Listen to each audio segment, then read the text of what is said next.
चलिए, तो यहाँ पे देखेंगे, अब आइसोमेरिज्म की बात करेंगे हम लोग। तो आइसोमेरिज्म का मतलब क्या होता है आप लोगों को पता है? कि जिसमें आपका सेम केमिकल फॉर्मूला हो, सेम केमिकल फॉर्मूला।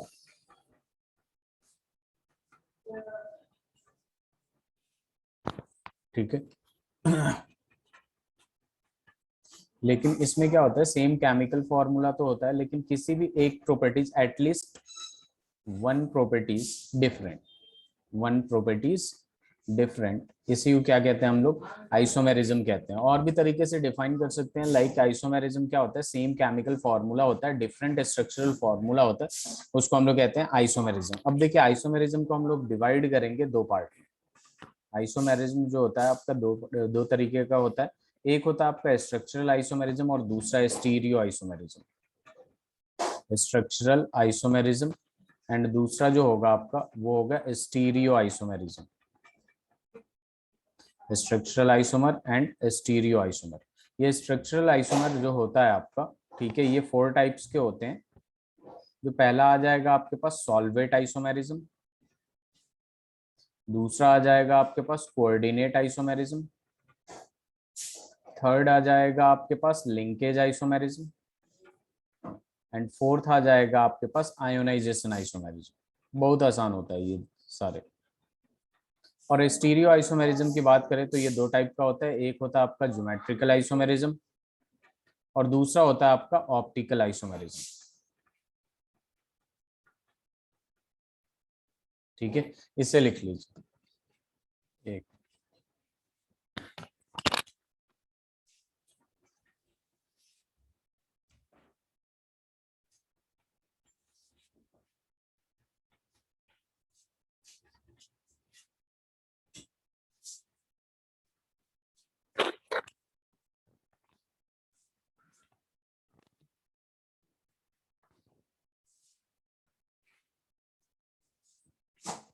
लिख लिया आप लोगों ने?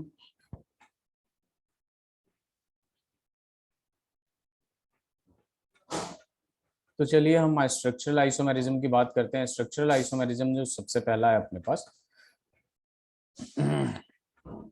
Solvate isomerism.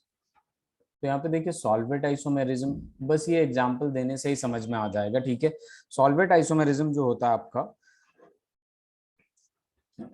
इसको हम लोग हाइड्रेट आइसोमेरिज्म भी कहते हैं। क्या कहते हैं? Hydrate isomerism. जब वाटर इन्वॉल्व होता है, कौन इन्वॉल्व होता है? वाटर इन्वॉल्व होता है, तो यहाँ पे हाइड्रेट आइसोमेरिज्म भी कहते हैं। एज फॉर एग्जाम्पल, अगर अपने पास एक कोऑर्डिनेशन कंपाउंड है CrH2O का होल 6, ठीक है, और यहाँ पे आपका Cl3, और दूसरा आपके पास CrH2O का होल 5। एक क्लोरीन आ गया और बाहर क्या चला गया? एक क्लोरीन। दो क्लोरीन तो पहले से ही था, 3 क्लोरीन थे, एक अंदर चला गया और यहाँ पे आ जाएगा H2। तो बेसिकली ये एक दूसरे से जो प्रॉपर्टीज, जो आइसोमेरिज्म शो कर रहे हैं, वो कौन से हैं आपके? हाइड्रेट आइसोमेरिज्म या फिर सॉल्वेट आइसोमेरिज्म। ठीक है, अंदर के देखिए लिगेंड को जो कोऑर्डिनेशन नंबर है, बेसिकली इसको चेंज नहीं कर सकते आप लोग। कोऑर्डिनेशन नंबर कितना है इसका? यहाँ पे H2 जो है क्या होता है? मोनोडेंटेट होता है, तो ये 6 है। ठीक है, H2O यहाँ पे कितना है? 5 है, और एक क्लोरीन, यहाँ भी कोऑर्डिनेशन नंबर कितना आपका? 6 है, यहाँ भी 6 है। बस यहाँ पे क्या हुआ? H2O का होल 6 था, यहाँ पे H2O का होल 5 हो गया। ठीक है, 3 क्लोरीन बाहर थे, एक अंदर आ गया, दो बाहर है और H2O। तो ये होता है आपका सॉल्वेट आइसोमेरिज्म। ठीक है, दूसरा वाला जो आता है अपने पास कोऑर्डिनेट आइसोमेरिज्म। कोऑर्डिनेट आइसोमेरिज्म जो होता है, एक दूसरे से कोऑर्डिनेट कर लेते हैं। एज फॉर एग्जाम्पल, यहाँ पे देखिए अपने पास क्या है, एक एग्जाम्पल आ जाएगा CrNH3 का होल 6, NH3 का होल 6, और यहाँ पे दे रखा है COCN का होल 6। तो यहाँ पे बेसिकली लिगेंड का चेंज हो जाता है, एक्सचेंज हो जाता है। यहाँ पे CrCN का होल 6 हो जाएगा, और यहाँ पे क्या आ जाएगा? CONH3 का होल 6। तो ये एक दूसरे से कौन सा आइसोमेरिज्म शो कर रहे हैं? कोऑर्डिनेट आइसोमेरिज्म शो कर रहे हैं। ऐसे ही आपका आएगा आयोनाइजेशन आइसोमेरिज्म और लिंकेज आइसोमेरिज्म। इसे लिख लीजिए।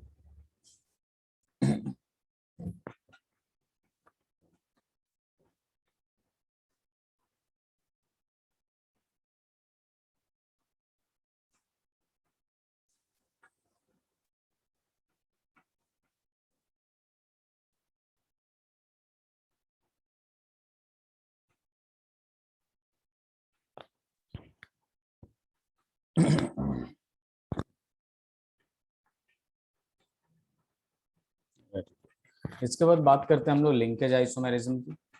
लिंकेज आइसोमेरिज्म में लिंक चेंज हो जाता है, ठीक है। लिंक चेंज होने का मतलब ये है कि ये लिंकेज आइसोमेरिज्म बस आपका कौन सा शो करेगा, एम्बिडेंटेट लिगेंड शो करेंगे। कौन सा शो करेंगे, एम्बिडेंटेट लिगेंड शो करेंगे, ठीक है। एज फॉर एग्जांपल मैंने यहाँ पे एक एग्जांपल ले लिया CO NH3 का होल 5, ठीक है, और यहाँ पे ले लिया मैंने NO2, ठीक है, और ये पूरा अपने पास यहाँ पे है Cl, ठीक है। अब मैंने क्या किया, CO NH3 का होल 5 तो होगा ही होगा, ठीक है, यहाँ पे मैंने लिख दिया ONO, ठीक है। तो बेसिकली देखिए इसमें डिफरेंस क्या आया है कि पहला जो है लिगेंड NO2 जो लिगेंड है आपका, वो सेंट्रल एटम से N के थ्रू लिंक्ड है, ठीक है, N के थ्रू बॉन्ड बना रहा है। अब जो बॉन्ड बना रहा है कोबाल्ट कोबाल्ट के साथ, सेंट्रल एटम के साथ, वो किसके साथ बना रहा है, O के थ्रू बना रहा है। बात समझ में आ रहा है। यहाँ डोनर जो साइट है वो नाइट्रोजन है, डोनर एटम नाइट्रोजन है, यहाँ पे ऑक्सीजन है। तो बेसिकली लिंक चेंज हो गया, इसी को कहते हैं हम लोग लिंकेज आइसोमेरिज्म, ठीक है। इसके बाद आ जाता है अपने पास ionisation isomerism.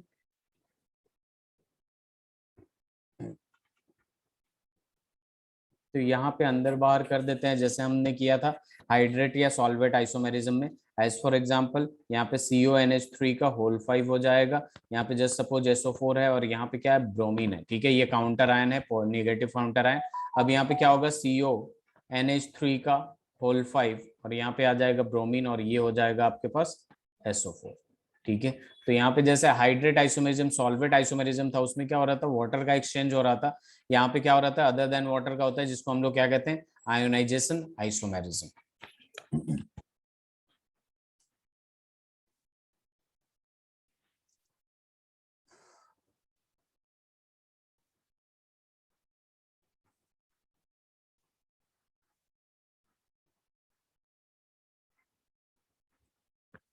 Fatima, Shiva, inorganic में अपने पास और कौन कौन सा चैप्टर बचा है?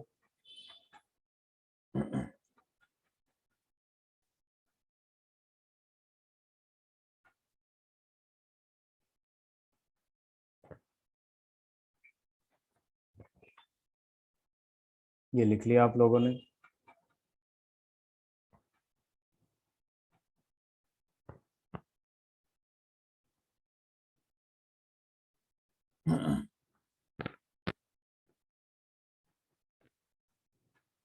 और कौन कौन सा चैप्टर बचा है जरा बताइए फातिमा।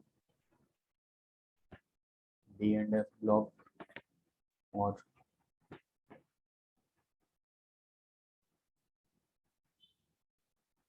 शिवा, P ब्लॉक, और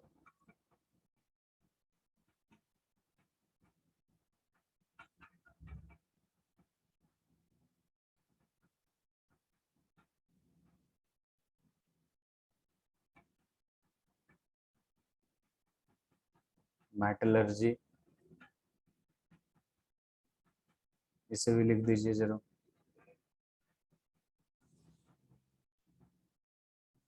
शिवा, आप बोलिए कुछ।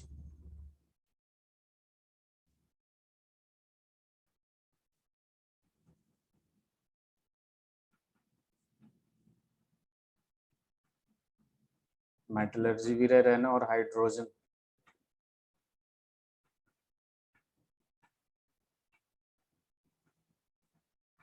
ओके शिवा। फातिमा आप बताइए।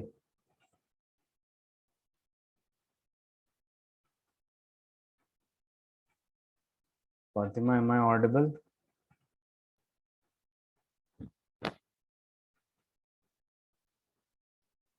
तो ये P block and D&F block ही बस बचा है।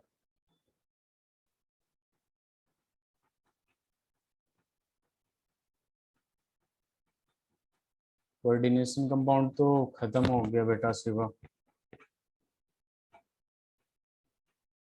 ओके फातिमा, हाइड्रोजन इसके बाद। चलिए, कोऑर्डिनेशन कंपाउंड खत्म होने वाला है, आइसोमेरिज्म बच रहा था अपने पास, और एक वो कोऑर्डिने कॉम्प्लेक्स कार्बोनिल कंपाउंड बच रहा था। हाँ, D&F इन्होंने लिख दिया। अच्छा अच्छा, ठीक है ठीक है, शिवा समझ में आ गया। ये लिख लिया आप लोगों ने। चलिए अब आगे हम लोग करेंगे स्टीरियो आइसोमेरिज्म। स्टीरियो आइसोमेरिज्म में क्या होता है बेसिकली,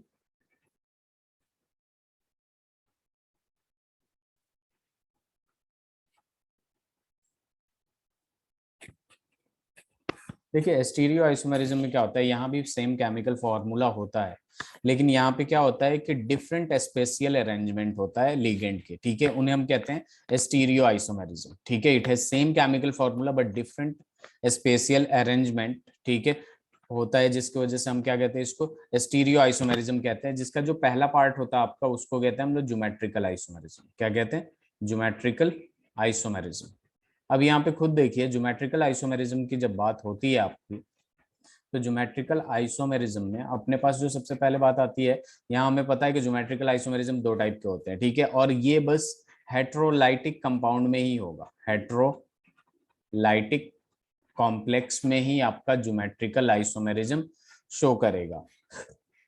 मैंने स्टार्टिंग में आप लोगों को बताया था होमोलैप्टिक और हेट्रोलैप्टिक। हेट्रोलैप्टिक का मतलब क्या हो जाता है, जिससे डिफरेंट लिगेंड जुड़े हुए होते हैं, more than one type of ligand जिसमें होंगे, वो होता है आपका हेट्रोलैप्टिक, और जिसमें सेम लिगेंड होता है वो होता है आपका होमोलैप्टिक, ठीक है।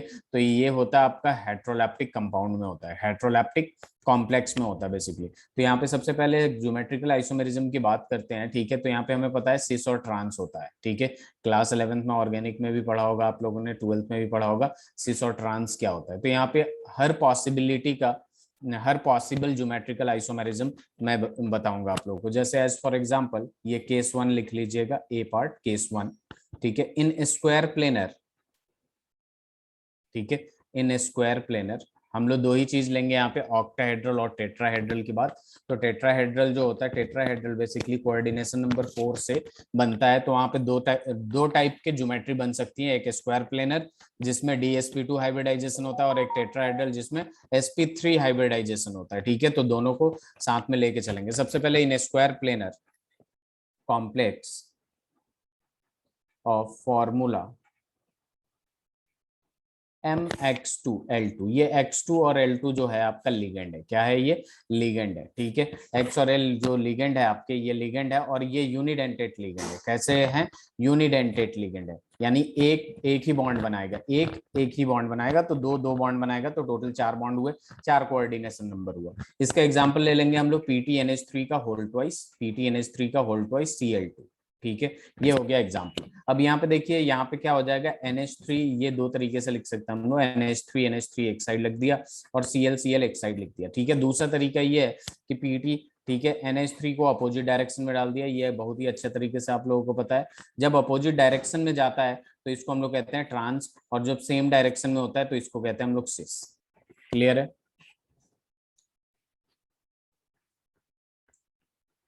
मेटलर्जी बहुत आसान है, ठीक है, उसमें बस आप लोग एक दिन पढ़ के आइएगा और फिर हम ऐसे ऐसे कर लेंगे, इजीली हो जाएगा।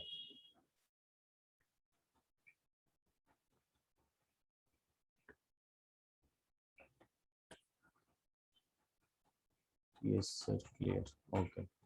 चलिए ये हो जाए तो बताइएगा, मैं स्लाइड चेंज करूंगा।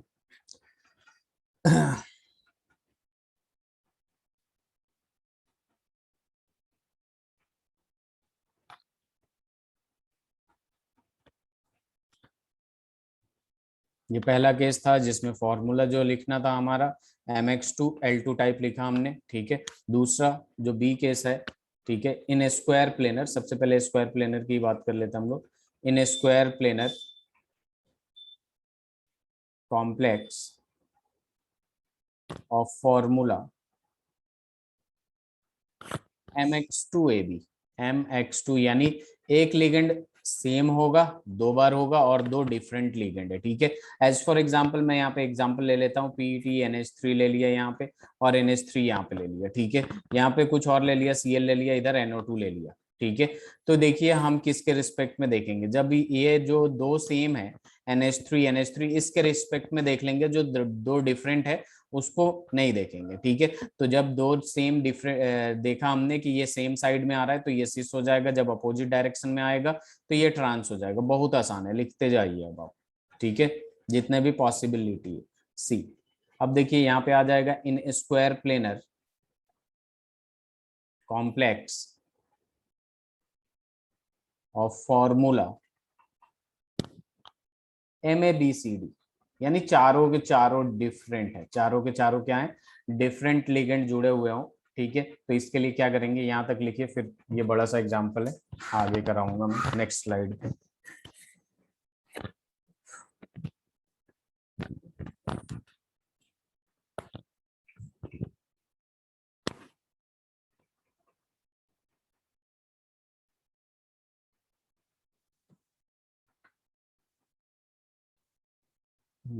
Very good. अब देखिए, इसमें जब भी आपका डिफरेंट लिगेंड दे दिया हो तो वहां पे क्या करते हैं हम लोग फातिमा, बेसिकली वहां पे एक को कांस्टेंट रख के पूरे को रोटेट कर देते हैं। ठीक है, अलग अलग अरेंजमेंट आ जाएगा। एज फॉर एग्जांपल यहाँ पे देखिए मैंने क्या किया, यहाँ पे आपके पास सेंट्रल मेटल है पीटी। ठीक है, इससे जुड़ा हुआ एक लिगेंड है NH2OH। ठीक है, इससे जुड़ा हुआ एक लिगेंड है इधर NH3, यानी H3N लिख सकते हैं क्योंकि नाइट्रोजन से ये कनेक्टेड है। ये PY है, PY अभी बताऊंगा मैं, पेरिडीन होता है, आपने भी नाम सुना होगा क्लास 12th में। ठीक है, अब देखिए एक तो ये हो गया। ठीक है, दूसरा मैंने क्या किया, ये एक कॉम्प्लेक्स हो गया। अब किसी एक को मैंने क्या किया कि कांस्टेंट रख दिया। एज फॉर एग्जांपल इसको मैंने यहाँ पे रोक दिया। ठीक है, रोक दिया और उसके बाद रोटेट कर रहा हूँ। ठीक है, चीजों को इधर से उधर भेज रहा हूँ। तो यहाँ पे देखिए PT ये NH3 तो यही फिक्स्ड है अपना। ठीक है, इसको रोटेट करके इसको इस साइड लेके चला गया तो ये PY हो जाएगा, यहाँ पे क्या हो जाएगा, NH2OH हो जाएगा। और जो बचा हुआ है NO2 कहाँ आ जाएगा, यहाँ आ जाएगा। दूसरा आइसोमेरिज्म बन गया। तीसरे में देखिए फिर से अपने पास क्या है, PT तो फिक्स है, सॉरी NH3 तो फिक्स है। अब यहाँ पे NH3 फिक्स हो गया। अब इसको उठा के कहाँ रख दूंगा, मैं यहाँ रख दूंगा जहाँ पहले था NH2OH। और इन दोनों में जो आपका NO2 और PY है, इनमें हम चेंजिंग कर देंगे। ठीक है, चेंज कर देंगे, PY को यहाँ कर दिया, NO2 को यहाँ कर दिया। तो यहाँ पे जब भी आपका स्क्वायर प्लेनर में, स्क्वायर प्लेनर का मतलब क्या होगा, चार कोऑर्डिनेशन नंबर, और यूनिडेंटेट होगा, चारों डिफरेंट होंगे, तो तीन आइसोमेरिज्म आपका पॉसिबल होगा।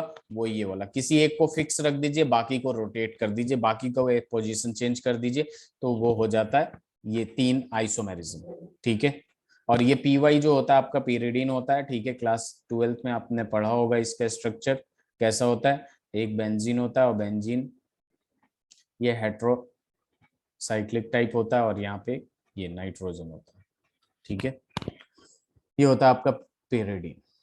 तो अब तक हमने जितना भी किया ये सारे के सारे क्या थे, आपका आपके सारे के सारे यूनिडेंटेट लिया था हमने। क्या लिया था, unidentate. Shiva, am I audible to you? Yes sir. तो यहाँ पे आपका शायद ये छूट गया है। कहाँ तक थी, यहाँ तक किया था आपने?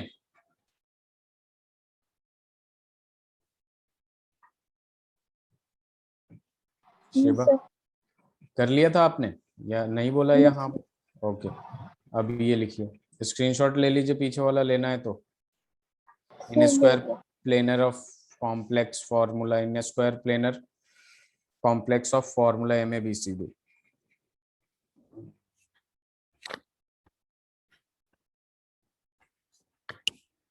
देखिए अभी तक हम लोग यूनिडेंटेट की बात कर रहे थे, अब हम डाइडेंटेट की बात करेंगे। ठीक है, स्क्वायर प्लेनर में हो जाए तो बताइएगा।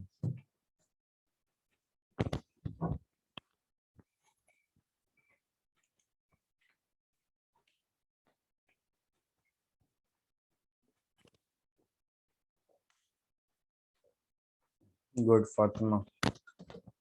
तो देखिए अब अपने पास क्या आएगा, जैसे यूनिडेंटेट की मैंने बात किया था, तो अब बात करेंगे हम लोग डाइडेंटेट की। ठीक है, तो यहाँ पे हम लिख सकते हैं in a square planar complex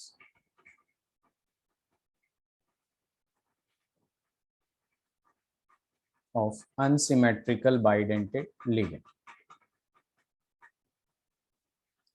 In a square planar of complex of bidentate ligand, bidentate ligand लिख लीजिए, bidentate ligand, bidentate ligand. As for example जैसे मान लीजिए अपने पास एक लिगेंड दे दिया ग्लाइसिनेट। ठीक है, तो यहाँ पे कैसे बनेगा, PT। ठीक है, यहाँ पे क्या होता है NH2। ठीक है, इधर आ जाएगा CH2, फिर आपके पास CO आ जाएगा, फिर O आ जाएगा, फिर ये आ जाएगा। ठीक है, सिमिलरली देखिए यहाँ पे वही चीज है, चीजें रिपीट हो रही हैं और कुछ नहीं। अगर मैं आपसे इसमें पूछूंगा कि ये सिस है या ट्रांस है, बताइए इसमें से सिस कौन है, ट्रांस कौन है, ए क्या है, सिस है या ट्रांस है, ये सब बताना आपको।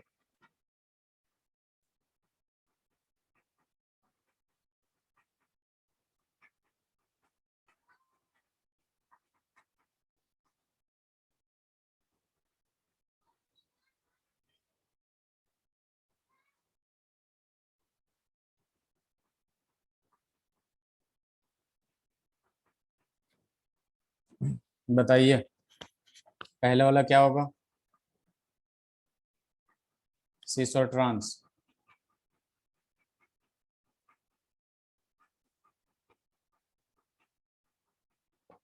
तो ये देखिए ये दोनों सेम साइड है तो ये क्या हो जाएगा, सिस हो जाएगा, और ये दोनों डिफरेंट साइड है या फिर ये दोनों डिफरेंट साइड है तो ये क्या हो जाएगा आपका, ट्रांस हो जाएगा। तो बहुत आसान है।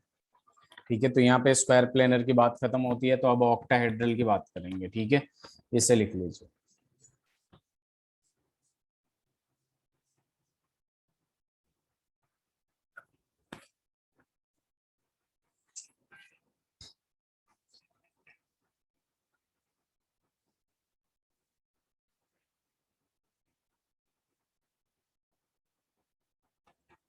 हो गया।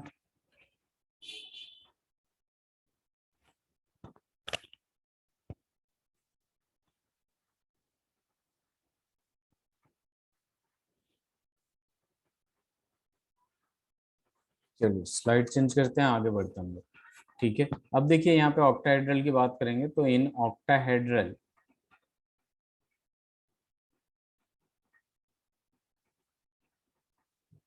कॉम्प्लेक्स ऑफ फॉर्मूला MX2L4, एक चीज क्लियर होना चाहिए कि ऑक्टाहेड्रल की बात कर रहे हैं तो कोऑर्डिनेशन नंबर 6 होना चाहिए। यहाँ पे 6 लिगेंड दिख रहे हैं, यानी सारे के सारे क्या होंगे, यूनिडेंटेट होंगे। क्या होंगे, यूनिडेंटेट होंगे। अब इसका भी एग्जांपल ले लेते हैं। CO है अपने पास, ठीक है, Cl3 है, यहाँ पे 2 Cl है, जस्ट सपोज 2 Cl है, और यहाँ NH3 की जब बात कर रहे हैं तो ये आ गया आपके पास NH3 NH3 NH3, और ये आ जाएगा आपके पास NH3। इस पे प्लस आ गया।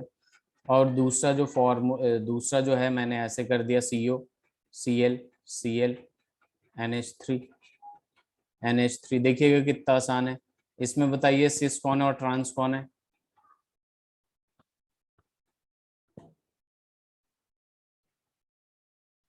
ठीक है, तो आपको दिख रहा है ये दोनों सेम साइड है तो ये क्या हो जाएगा, सिस हो जाएगा। ये दोनों अपोजिट साइड है तो ये क्या हो जाएगा, ट्रांस हो जाएगा। क्लियर है।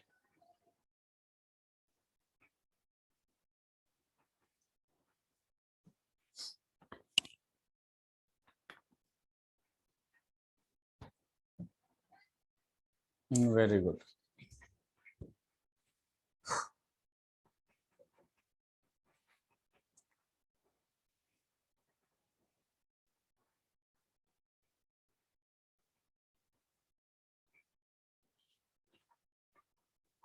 डन। शिवा अपने स्क्रीनशॉट ले लिया। Yes sir done. ओके, अब देखिए अपने पास क्या आ जाएगा, जैसे अभी हमने यहाँ पे लिया, क्या लिया था, दोनों के दोनों क्या थे, डाइडेंट यूनिडेंटेड थे, चारों के चारों। 6 हैं, 6 के 6 यूनिडेंटेड है। अब देखिए अपने पास आ जाएगा in octahedral complex of formula MX2, 2 unidentate होंगे और ये LL 2 डाइडेंटेड होंगे।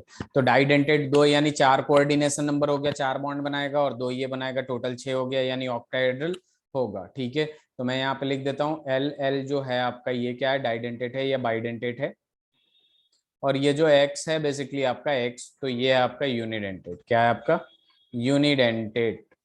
ठीक है, अब देखिए यहाँ पे बात करेंगे हम इसके एक एग्जांपल की, तो यहाँ पे CO हो जाएगा, ये Cl ये Cl। अब यहाँ पे आ गया आपके पास EN ऐसे बनाएंगे। ठीक है, EN ऐसा क्यों बनाया हमने, क्योंकि ये बाइडेंटेड है, 2 बॉन्ड बनाएगा। ठीक है, तो एक तो ये फॉर्मूला हो गया, और दूसरा फॉर्मूला ऐसे लिखा जा सकता है कि Cl और ये EN ऐसे हो जाएंगे, यानी अपोजिट डायरेक्शन में जब EN चले जाएंगे तो ट्रांस हो जाएगा, और सेम सेम साइड में रहेंगे तो इसे क्या कह देंगे हम लोग, सिस कह देंगे। क्लियर है, बहुत आसान।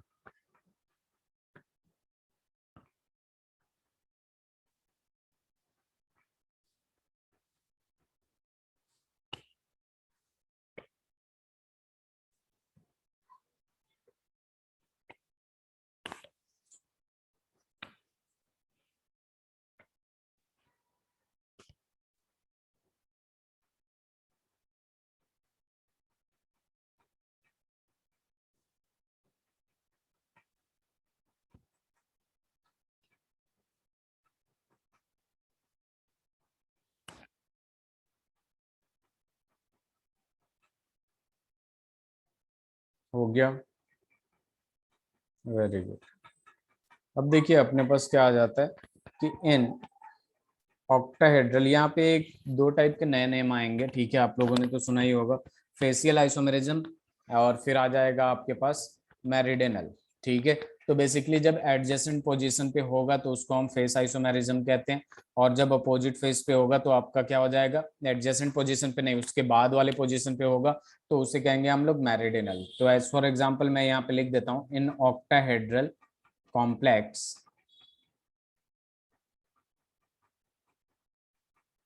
of formula Ma3B3 if three donor atoms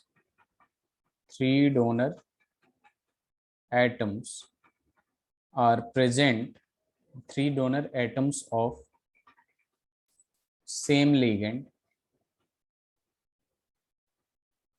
occupy adjacent position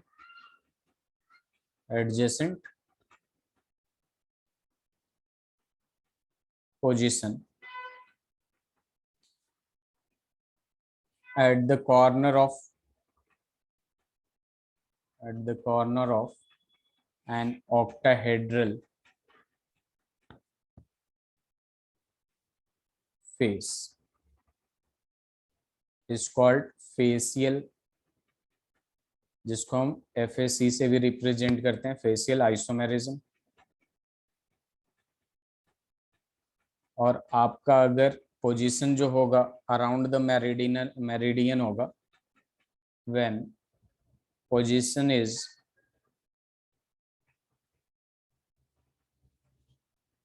around meridian, then we have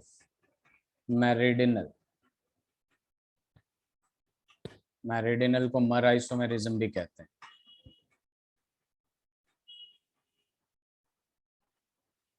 इसलिए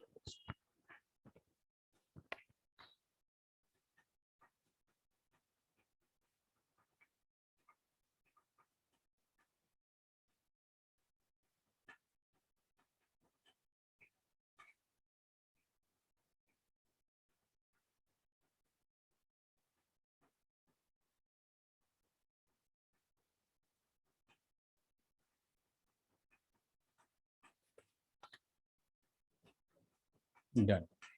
देखिए इसका एग्जांपल लेने के लिए हम लोग क्या करेंगे, अपने पास एक है Ma3B3 टाइप बनाना है, यानी ये यूनिडेंटेट होंगे, ठीक है, तीन सेम टाइप के हैं, तीन सेम टाइप के हैं, यानी दो टाइप के लिगेंड जुड़े हुए हैं। तो यहाँ पे देखिए कोबाल्ट, ये NO2 है, जब एडजेसेंट पोजीशन पे ये ऑक्यूपाई करेंगे NO2 हो गया, और फिर यहाँ पे NO2 हो गया। सिमिलरली यहाँ पे NH3 है आपके पास, यहाँ NH3 है आपके पास, और यहाँ NH3 है। तो जब ये ऐसा कुछ सीन होगा तो आपका देखिए ये दोनों तीनों एडजेसेंट किसी के भी रिस्पेक्ट में देख सकते हैं, ये सेम शो कर रहा है, तो ये फेस आइसोमेरिज्म हो जाएगा, फेसियल हो जाएगा, फेसियल या फेस आइसोमेरिज्म। ठीक है, अभी इसका मेरिडियन अगर पोजीशन ऑक्यूपाई कर लिया, ठीक है, एज फॉर एग्जांपल इन दोनों के बीच में NO2 आ गया, ठीक है, यहाँ NO2 है आपके पास, यहाँ NO2 है आपके पास, और ये रहा आपके पास NH3, और यहाँ रहा NH3, और यहाँ रहा NH3। तो इसे हम लोग कह देते हैं मर आइसोमेरिज्म। ठीक है, क्या कह देते हैं, मर आइसोमेरिज्म। मेरिडियनल या फिर मर आइसोमेरिज्म, ये सही।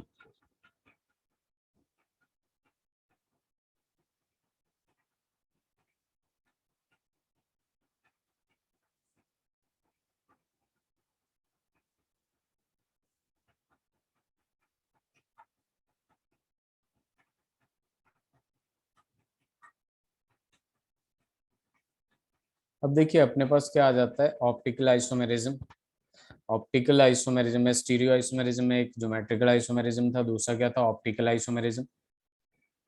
तो यहाँ पे बेसिकली ये ऑर्गेनिक में भी आप लोगों ने पढ़ा होगा ऑप्टिकल आइसोमेरिज्म के बारे में, जिसमें एनेंशियोमर डायस्ट्रोमर वगैरह की बात आती है, इसमें ज्यादा नहीं पढ़ना है।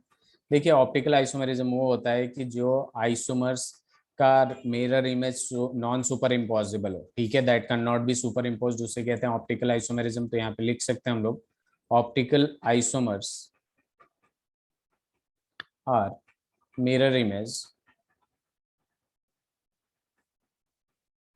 that cannot be superimposed,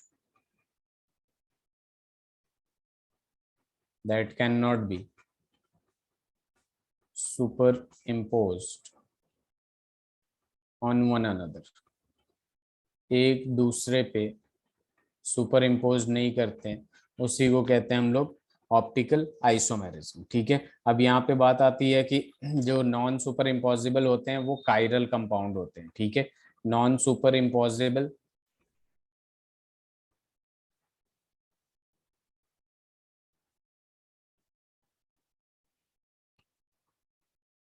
molecule are chiral compound. यहाँ पे डेक्स्ट्रो और लीवो की भी बात होती है, कायरल कंपाउंड डेक्स्ट्रो और लीवो की भी बात होती है।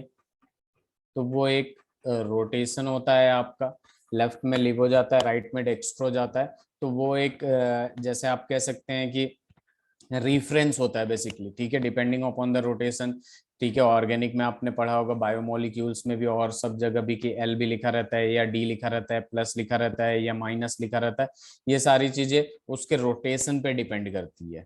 ठीक है, प्लेन पोलराइज्ड लाइट को पास कराते हैं, अगर उसे पोलरिमीटर रोटेट करता है, ठीक है, तो वहीं पे डेक्स्ट्रो और लेवो आता है। डी जो होता है आपका, डी डेक्स्ट्रो राइट साइड में रोटेट करता है, और एल जो होता है लेफ्ट साइड में रोटेट करता है। इस बात को बस ध्यान में रखिएगा, इसको ऑर्गेनिक में बहुत ही अच्छे से पढ़ा होगा आपने।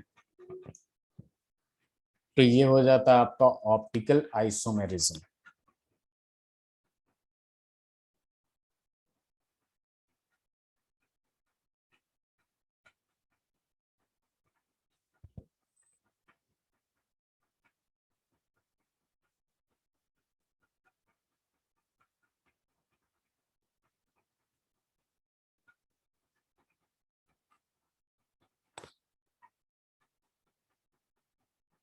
अब देखिए अपने पास आ जाता है bonding in carbonate, metal carbonate. ये वाला एक लास्ट टॉपिक है अपने पास, बॉन्डिंग इन मेटल कार्बोनेट।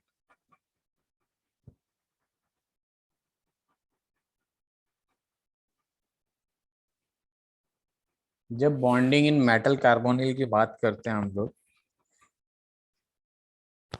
तो देखिए ये बस होमोलैप्टिक में होता है, जिसमें आपका लिगेंड जो है वो कार्बोनिल होना चाहिए। कार्बोनिल का मतलब क्या हो जाता है, CO, जो कि इसके बारे में आपको पता होना चाहिए।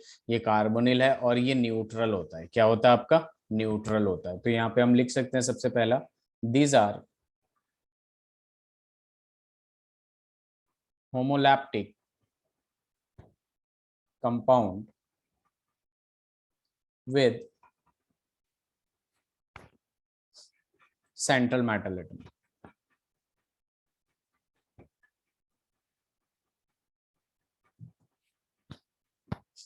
With central metal atom. As for example में आप लिख सकते हैं, बहुत सारे एग्जाम्पल्स होते हैं इसमें, डायरेक्ट एग्जाम्पल भी देख लीजिएगा। Ni हो जाएगा, CO हो जाएगा, ये भी CO होगा और ये भी CO होगा, यहाँ पे भी CO आ जाएगा। ठीक है, यहाँ पे Fe जो है आपके पास CO होगा, और यहाँ भी CO होगा आपके पास, CO होगा, CO, और ये भी क्या होगा, CO होगा। ठीक है, ये सारे के सारे क्या है, यूनि मोनो न्यूक्लियर है। क्या है, सारे के सारे आपके यहाँ पे मोनो न्यूक्लियर है। डाई न्यूक्लियर या बाई न्यूक्लियर भी आता है। As for example MN Mn, ठीक है। और यहाँ से आ जाएगा आपके पास, यहाँ पे देखिए CO, यहाँ पे भी डाल दीजिए CO, 1 पे 5 होते हैं, ठीक है। यहाँ पे भी आ जाएगा CO, यहाँ पे भी आ जाएगा CO, फिर यहाँ आ जाएगा CO। सिमिलरली यहाँ भी कर दीजिए CO। ये डाई न्यूक्लियर है या बाई न्यूक्लियर कह सकते हैं इसको। क्या कह सकते हैं? बाई न्यूक्लियर या डाई न्यूक्लियर।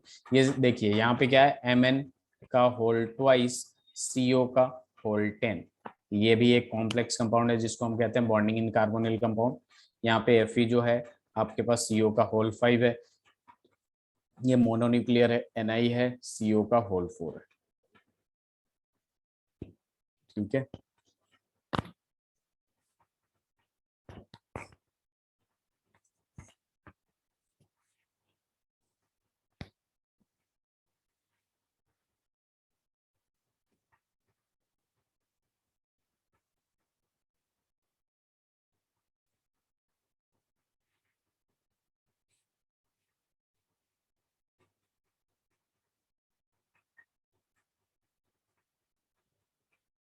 फातिमा, आप लोगों की प्रिपरेशन कितनी हो गई? शिवा,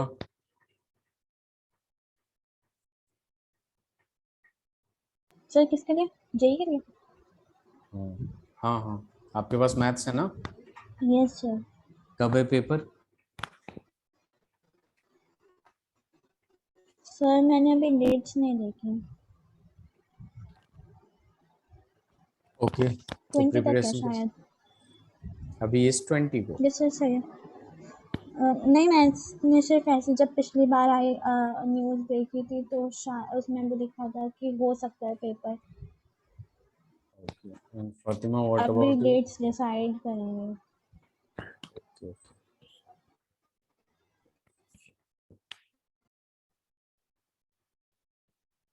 लिख लिया ये आप लोगों ने? यस तो देखिए यहाँ पे एक चीज और बता दूं मैं आपसे, ठीक है, कि यहाँ पे बेसिकली कुछ पॉइंट्स होते हैं जो इंपॉर्टेंट होते हैं। जो मेटल जो होता है, सेंट्रल मेटल, ठीक है, उसके पास कुछ ऐसे ऑर्बिटल्स होते हैं, ठीक है, चूंकि डी ऑर्बिटल होगा इस पे, ये ऐसे होगा। और कार्बोनिल जो होता है, आपको पता है कि कार्बोनिल क्या होता है, ट्रिपल बॉन्डेड O होता है, ठीक है, और इस पे भी 3 होंगे ऐसे ऐसे। अब इस कार्बन पे भी होंगे भाई, और इस कार्बन पे ऐसे 2 होते हैं इलेक्ट्रॉन। तो ये वाला जो बनता है ना, ये इसको दे देता है, ठीक है। तो यहाँ पे जो बेसिकली क्या बनता है आपका, सिग्मा बॉन्ड बनता है। क्या बनता है? Sigma bond. इसके में यहाँ पे 2 इलेक्ट्रॉन होते हैं और 2 इलेक्ट्रॉन यहाँ पे होते हैं। ये पाई स्टार होता है एंटी बॉन्डिंग वाला, तो ये इसमें जाता है और ये इसमें जाता है, तो यहाँ पे 2 पाई बनते हैं और एक सिग्मा बनता है। इस बात को ध्यान में रखिए, ठीक है।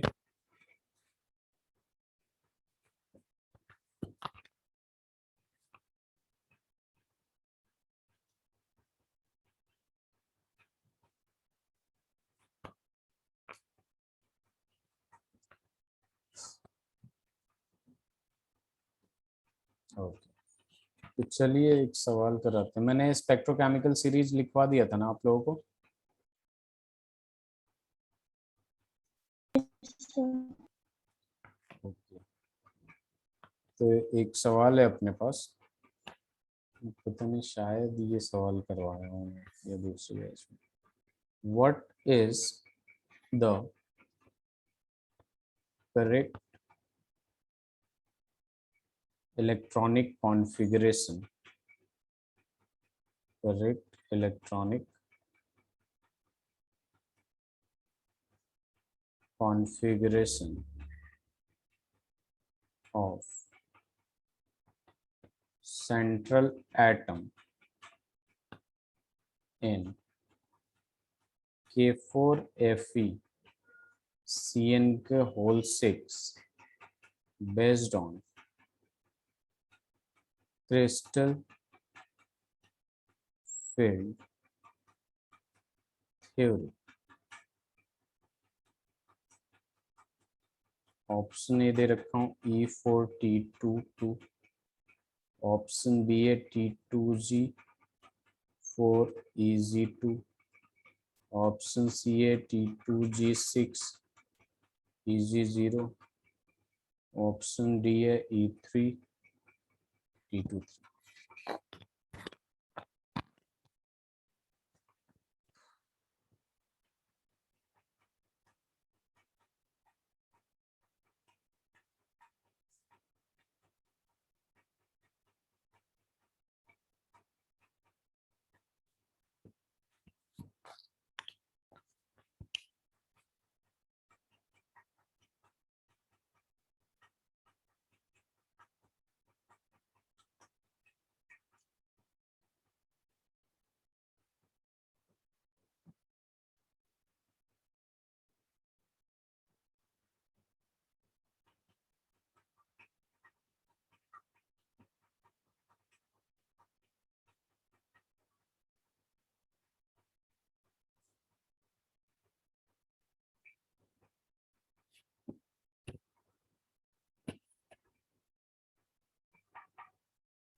सर सी।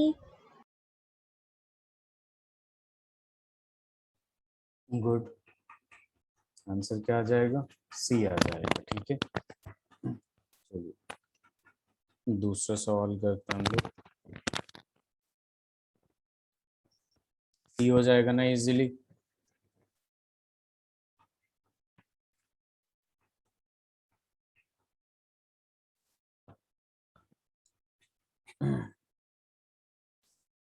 क्वेश्चन लिखिए जरा।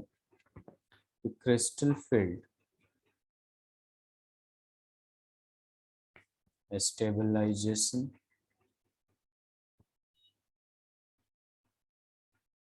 energy for high spin D4 octahedral complex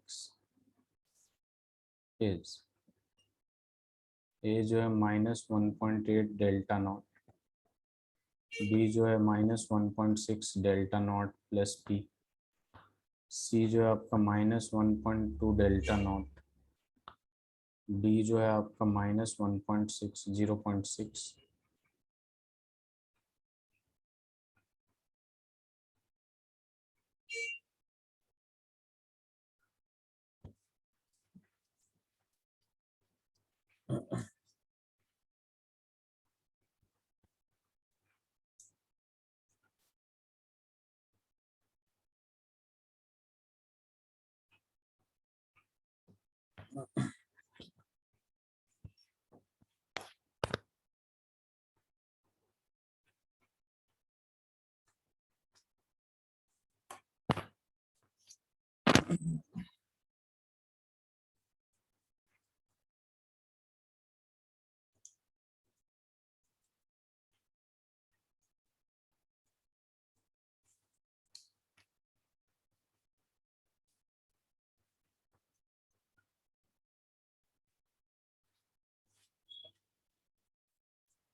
हो गया।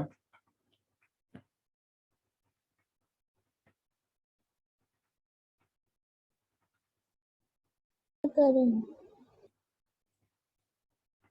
ओके,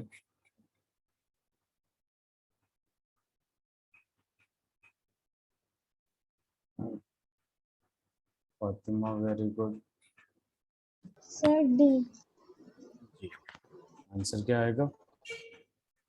डी आ जाएगा। तो देखिए यहाँ पे अपने पास क्या होता है कि कोऑर्डिनेशन कंपाउंड में हमने नोमेनक्लेचर पढ़ लिया, फॉर्मूला किसने लिखा, कैसे लिखते हैं वो भी कर लिया, Warner theory, VBT, CFT, bonding in metal carbonyls, ठीक है, ये सारी चीजें कर लिया। स्टेबिलिटी भी देख सकते हैं हम लोग इजिली, और कलर कंपाउंड जो होता है वो कोरिस्पॉन्डिंग टू देयर वेवलेंथ होता है, तो उससे ध्यान में रखिएगा, एनसीईआरटी में दे रखा है।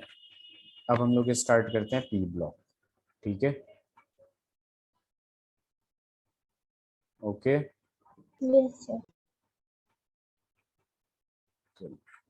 स्टार्ट करते हैं हम लोग पी ब्लॉक। तो पी ब्लॉक 11th वाला तो कर चुके हैं ना हम लोग।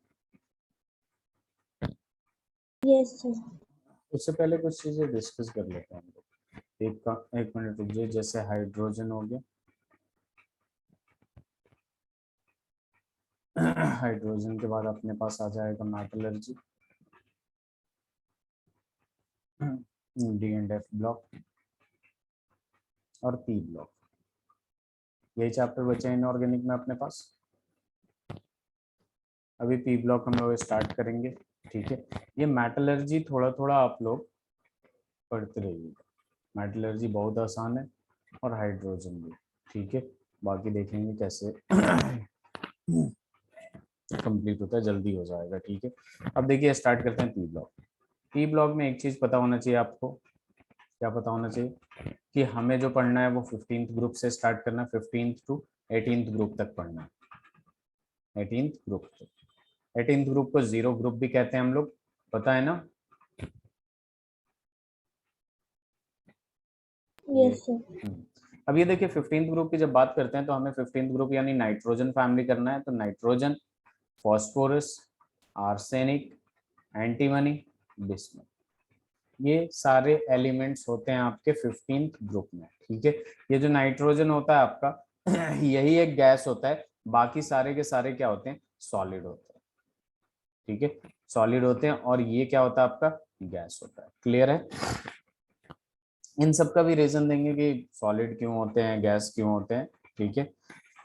यहाँ पे सबसे पहली बात आती है कि ये जो नाइट्रोजन होता है या फिर नाइट्रोजन के आसपास उसके लाइन में जितने भी होते हैं वो सारे के सारे क्या होते हैं, सेकंड पीरियड एलिमेंट होता है। और ये सेकंड पीरियड एलिमेंट बहुत सारे एक्सेप्शंस होते हैं इसमें, बहुत सारे क्या मतलब अपने ग्रुप से थोड़ा हट के प्रॉपर्टी शो करता है। जैसे मान लीजिए ये जो सेकंड पीरियड एलिमेंट है नाइट्रोजन, नाइट्रोजन पेंटावैलेंट नहीं बना सकता, 5 बॉन्ड नहीं बना सकता, ठीक है, मैक्सिमम 4 बना सकता है, उसमें भी 4 में एक कोऑर्डिनेट बॉन्ड होता है, ठीक है। तो इन सबको ध्यान में रखना पड़ता है। जैसे ये आपको सवाल, जैसे R3N डबल बॉन्ड O और यहाँ पे R3P डबल बॉन्ड O, ठीक है। तो यहाँ पे बेसिकली क्या होता है, ये एग्जिस्ट नहीं करता, ये एग्जिस्ट करता है। क्यों? क्योंकि यहाँ पे 5 बॉन्ड बन रहा है। कितने बॉन्ड बन रहे हैं, यहाँ भी 5 बॉन्ड्स बन रहे हैं और यहाँ भी 5 बॉन्ड्स बन रहे हैं। बनाने तो चाहिए लेकिन ये नहीं बनाएगा, only because of due to absence of d orbital, due to absence of vacant D orbital और डी ऑर्बिटल। इसमें डी ऑर्बिटल नहीं होता है। कैसे नहीं होता है? नाइट्रोजन का अगर हम कॉन्फ़िगरेशन करेंगे 1s2 2s2 2p3, 2d exist करता है क्या? हाँ या ना बताइए जल्दी। No sir. 2d एग्जिस्ट नहीं करता। तो जो होता है उसको इतने में ही बॉन्डिंग करना पड़ता है। 3 इलेक्ट्रॉन इसमें रहते हैं, वो भी सिंगली फील्ड, और एक ये लोन पेयर रहता है इस पे, ठीक है। तो 3 बॉन्ड यहाँ से कोवलेंट बॉन्ड बना सकता है और यहाँ से ज्यादा ये क्या करेगा, कोऑर्डिनेट बॉन्ड बनाएगा, उससे ज्यादा कर नहीं सकता, ठीक है। तो इस बात को ध्यान में रखिएगा। स्लाइड चेंज करूं।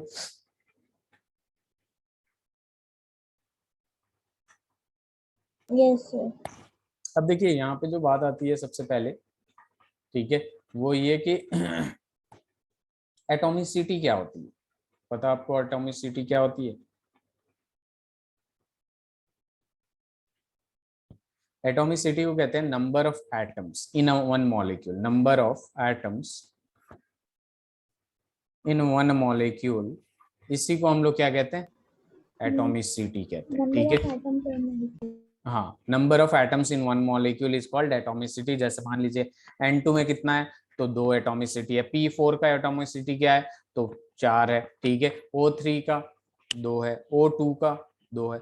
तो जितने नंबर ऑफ एटम्स होता है एक मॉलिक्यूल में, उसी को हम लोग कहते हैं एटॉमिसिटी। अब देखिए यहाँ पे बात आती है कि नाइट्रोजन जो होता है वो N2 बनाता है, जो गैसियस स्टेट में होता है। P जो होते हैं ये बनाते हैं आपके P4 बना लेते हैं, या फिर AS होता है ये भी बना लेता है AS4, ठीक है। इसके नीचे एंटीमनी होता है, या फिर ये बिस्मथ होता है। ये सारे के सारे पता है क्या बनाते हैं, नेटवर्क फॉर्म में बनाते हैं। कैसा बनाते हैं, नेटवर्क फॉर्म में बनाते हैं। नाइट्रोजन ही जो होता है वो डाई होता है, ठीक है। ये क्या बनाता है, आपका डाई एटम बनता है। बाकी जितने होते हैं ना ऑलमोस्ट सारे के सारे टेट्रा एटॉमिक बनाते हैं। क्या बनाते हैं, टेट्रा एटॉमिक। इसका भी रीजन है कि क्यों बनाता है टेट्रा एटॉमिक, ठीक है। और नाइट्रोजन डाई एटॉमिक क्यों बनाता है, नाइट्रोजन गैसेस स्टेट में क्यों है और ये सॉलिड स्टेट में क्यों है, इस इन सब के भी रीजंस है, ठीक है। तो फटाफट लिखते जाइए ये साथ साथ में। Except nitrogen, all the elements of group 15 element all the elements of group 15 exist as tetraatomic, ठीक है। क्योंकि क्योंकि सर उसका स्मॉल साइज होता है और वो पी पाई बॉन्ड बनाता है। Very good. हाँ, यही एक रीजन है आपके पास। रीजन क्या है कि यहाँ पे जहां भी मल्टीपल बॉन्ड बन जाए, जहां भी पाई बॉन्ड कब आएगा, मल्टीपल बॉन्ड ही होगा। पाई बॉन्ड कब आता है, सबसे पहले कोई बॉन्ड बनता है तो वो सिग्मा होता है। सिग्मा अकेले भी बन सकता है, पाई बिना सिग्मा के नहीं बनता है। बात समझ रहे हैं आप लोग। Yes sir. तो इसका भी रीजन पता होना चाहिए कि यहाँ पे क्या होता है, बेसिकली पी पाई बॉन्ड बना लेता है। मल्टीपल बॉन्ड जहां भी बना लेगा चेन बड़ा नहीं होगा, छोटा होगा, ठीक है। और जहां भी सिंगल बॉन्ड बनाएगा वहां पे चेन बड़ा हो सकता है, ठीक है। तो चेन बड़ा होगा, इस वजह से ये क्या हो जाएगा, आपका नेटवर्क फॉर्म में होता है, टेट्रा एटॉमिक फॉर्म में होता है। और यहाँ चेन बड़ा नहीं हो सकता, ये इसलिए N2 के फॉर्म में होता है, ठीक है। पी पाई बॉन्डिंग का आप लोग मुझे कंडीशन बता दीजिए, Fatima, Shiba. Sir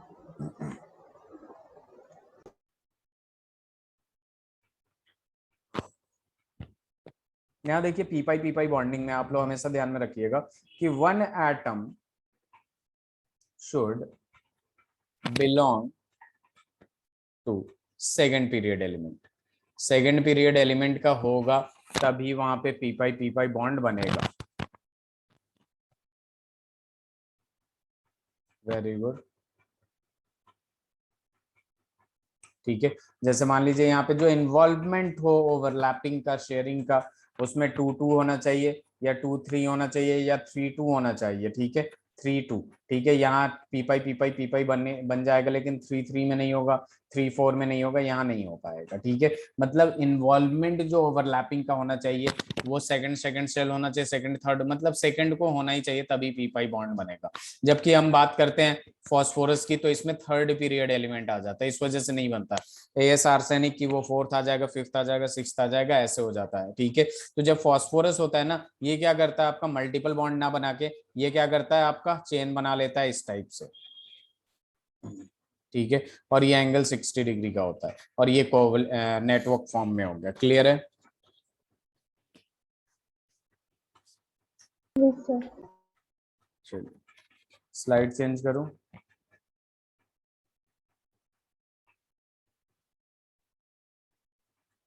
yes sir. अब देखिए यहाँ पे मैं सवाल लिखूंगा, बॉइलिंग पॉइंट। बॉइलिंग पॉइंट में आप जल्दी से अरेंज करके बताइएगा, nitrogen, phosphorus, arsenic, antimony, bismuth.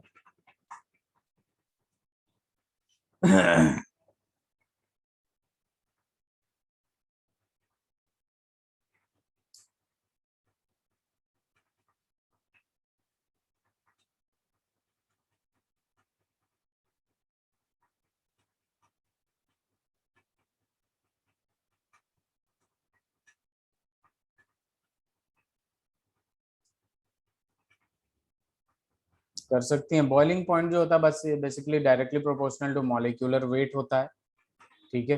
तो सबसे ज्यादा किसका हो जाएगा, बिस्मथ। बिस्मथ का सबसे ज्यादा होगा ना। बिस्मथ बिस्मथ मेटल होता है, बिस्मथ का ज्यादा होगा या एंटीमनी का। एंटीमनी का। एंटीमनी का क्यों होगा, सर मैंने तो वैल्यूज भी लिख रखी हैं, मुझे याद है 1860, मतलब एनसीईआरटी में भी वैल्यूज ही हैं, ओके मतलब ओके ओके गॉट इट। यहाँ पे क्या हो जाता है आपका, ये मेटालिक कैरेक्टर होता है थोड़ा सा, ये बिस्मथ, एंटीमनी, आर्सेनिक और फिर क्या आ जाएगा, फॉस्फोरस, और उसके बाद आ जाएगा आपका नाइट्रोजन। ठीक है, तो यहाँ पे बॉइलिंग पॉइंट ऑफ बिस्मथ होता है वो greater than, sorry, antimony greater than bismuth होता है। ऐसा क्यों होता है?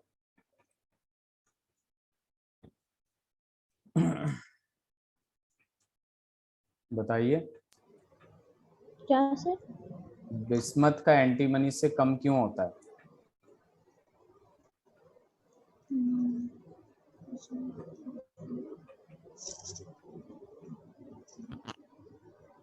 ये इजीली टूट सर जाता है। याद यहाँ पे नहीं। देखिए ये क्या होता है, बेसिकली इसका जो नेटवर्क कोवलेंट बॉन्ड बनता है, नेटवर्क बॉन्ड बनता है, वो ज्यादा स्ट्रांग होता है एज कम्पेयर टू दिस। ठीक है, क्योंकि ये मेटालिक का होता है। ठीक है, इस वजह से इसका कम होता है और इसका ज्यादा होता है। वैसे तो ये होना चाहिए कि बिस्मथ का ज्यादा होना चाहिए, एंटीमनी का, फिर आर्सेनिक का, फिर फास्फोरस का, फिर नाइट्रोजन का। लेकिन यहाँ पे क्या होता है, बेसिकली आपका जो नेटवर्क फॉर्म बनता है वो एंटीमनी का ज्यादा स्ट्रांग होता है, ये बिस्मथ का स्ट्रांग नहीं होता, क्योंकि ये टिपिकल मेटल होता है। क्लियर है? तो इसे ध्यान यस में सर। रखिएगा। अब देखिए हम यहाँ पे लिखेंगे मेल्टिंग पॉइंट। मेल्टिंग पॉइंट में बताइए सबसे ज्यादा किसका होगा? Nitrogen, phosphorus, arsenic, antimony, bismuth.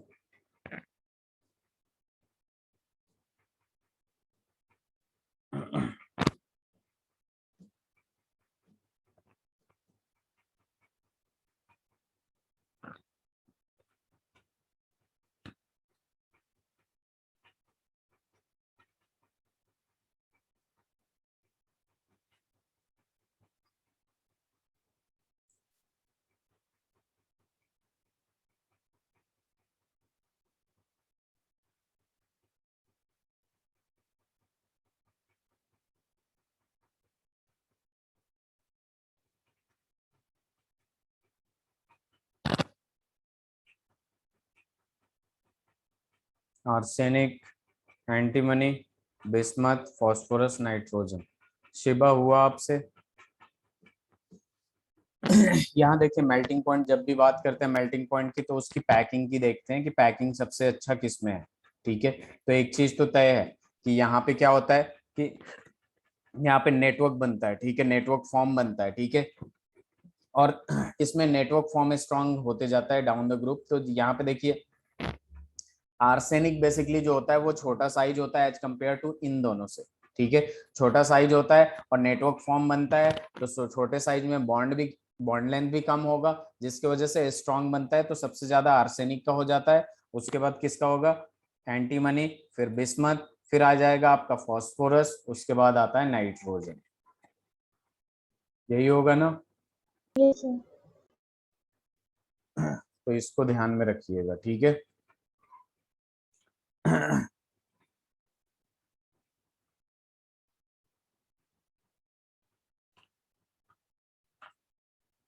लिख लीजिए आप लोग भी। Done sir. डन। तो यहाँ पे अब बात करेंगे हम लोग ऑक्सी एसिड्स, ऑक्सी एसिड्स की। ठीक है, यहाँ पे अपने पास आ जाएगा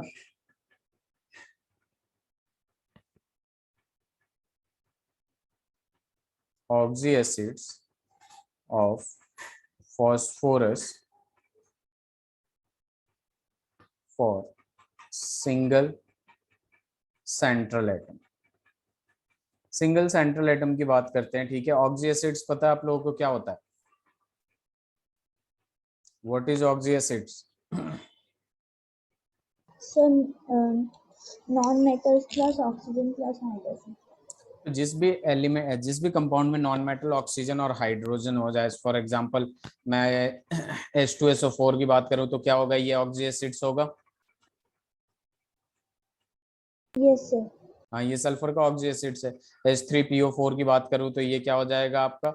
ये भी एक फोस्फोरस। ऑक्सी एसिड्स हो जाएगा। तो बेसिकली देखिए यहाँ पे हमारे पास एक इम्पॉर्टेंट ये चीज होता है कि हमें हमेशा स्ट्रक्चर के बारे में पूछता है, और स्ट्रक्चर में बॉन्ड कितना बन रहा है, लोन पेयर कितना हो रहा है, इन सारी चीजों के बारे में पूछता है। तो आप लोग स्ट्रक्चर ड्रॉ कर सकते हैं, हाँ या ना बताइए। उसके रूल्स वगैरह तो पता पता होंगे ना? चलिए ठीक है, तो फिर अगर आप लोग स्ट्रक्चर ड्रॉ कर सकते हैं तो मैं सीधे आप लोगों को एक क्वेश्चन देता हूं, अगर आपका सेंट्रल एटम ज्यादा भी हो, more than one central atom हो, तो भी कर सकते हैं। फातिमा, शिबा?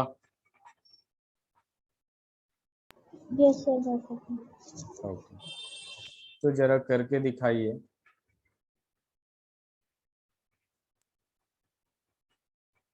H4P2O7।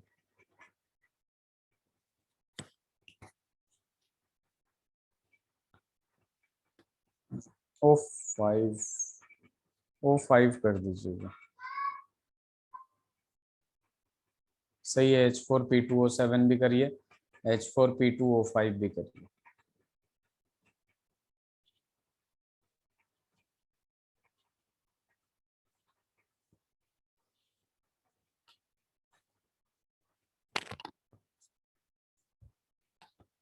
N2O5 भी बनाइए।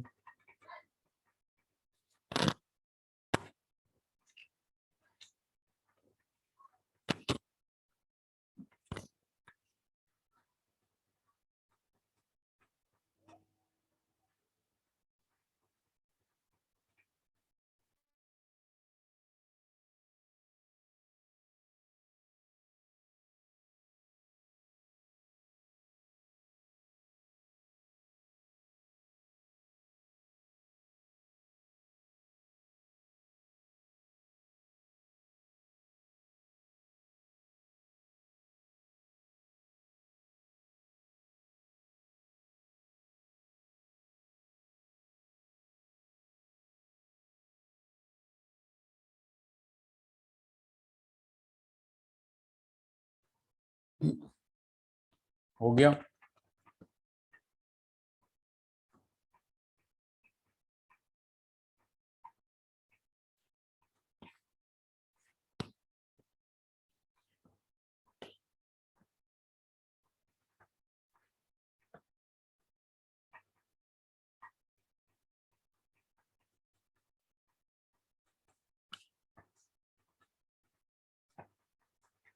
Yes sir. Very good. तो यहाँ पे बहुत ही आसान होता है, जैसे मान लीजिए यहाँ पे जब जब भी ऑड नंबर ऑफ ऑक्सीजन हो तो POP बना दीजिए। ठीक है, दो सेंट्रल यस सर। एटम है, ठीक है, चार। पीओपी का एक बॉन्ड और पी डबल ओ का दो बॉन्ड, दो बार ऑक्सीजन बनेंगे। इक्वली डिवाइड कर दीजिए, यस सर। H इसके साथ लगा दीजिए। ये सारे सिंगल ही सिंगल ही सिंगल ही सिंगल हो जाएंगे और ये डबल बॉन्ड बना लेगा। सही है। N2O5 में जब भी आपका yes odd sir. Number of odd number of oxygen दिखे तो ऐसे कर लीजिए। ठीक है, चलिए जरा एक और स्ट्रक्चर ड्रॉ करके दिखाइए। Cl2O7।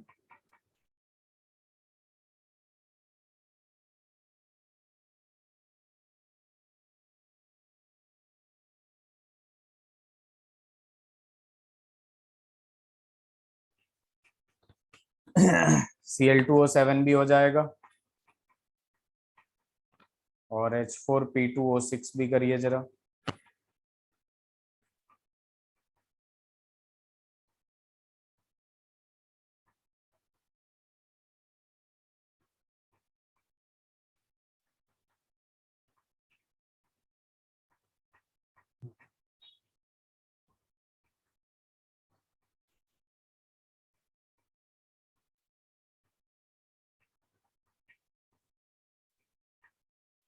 हो गया।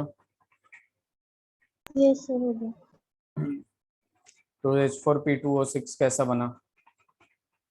ये तो सीधे सीधे आप लोगों का बन गया होगा PP। ठीक है, यस सर। O6 है तो एक काम करिए, ओ इक्वली डिवाइड कर दीजिए इसके साथ H4P2O6।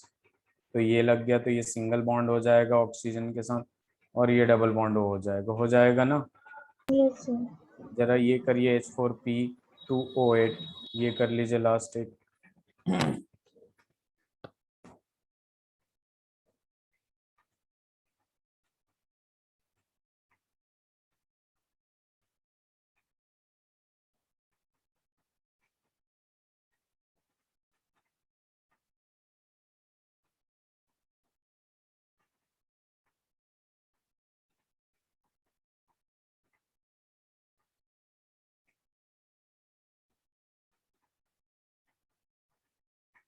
Done sir. कैसा स्ट्रक्चर बना है? POOP और ठीक फिर है। 4 OH और 2 O। अब देखिए यहाँ पे बात करेंगे हम केमिकल प्रॉपर्टीज की। तो केमिकल प्रॉपर्टीज में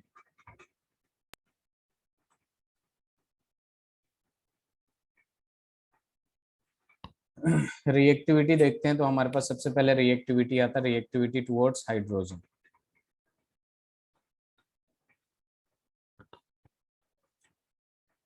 रिएक्टिविटी टुवर्ड्स हाइड्रोजन की जब भी बात करते हैं हम लोग, यानी हाइड्राइड की बात कर रहे हैं, ठीक है। तो हाइड्राइड की जब बात कर रहे हैं तो आप बताइए हाइड्राइड में यहाँ पे बनेगा NH3, ठीक है, PH3, ASH3, SBH3 एंड क्या बनेगा, BiH3। इनमें सबसे ज्यादा बेसिक कौन होगा?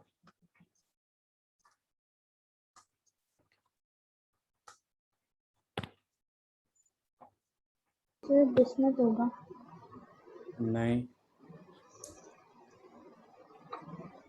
arrange them in increasing order of their basic character। Sir oh nitrogen. Nitrogen होगा, ठीक है। तो ये अगर बेसिसिटी देखे तो हाइड्रोजन का, हाइड्राइड का बेसिक कैरेक्टर होगा। क्या होगा ये? Basic character. अब मैं रिड्यूसिंग कैरेक्टर की बात करूं मैं, NH3, PH3, SH3, SBH3, BiH3, बताइए जरा इनमें सबसे ज्यादा रिड्यूसिंग नेचर किसके पास होगा?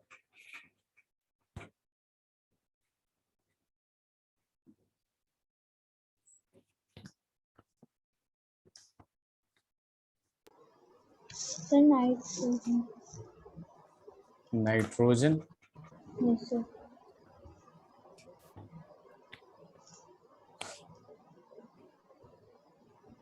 देखिए रिड्यूसिंग नेचर अगर आपको देखना है ना शिवा, तो रिड्यूसिंग नेचर हम इससे देखते हैं।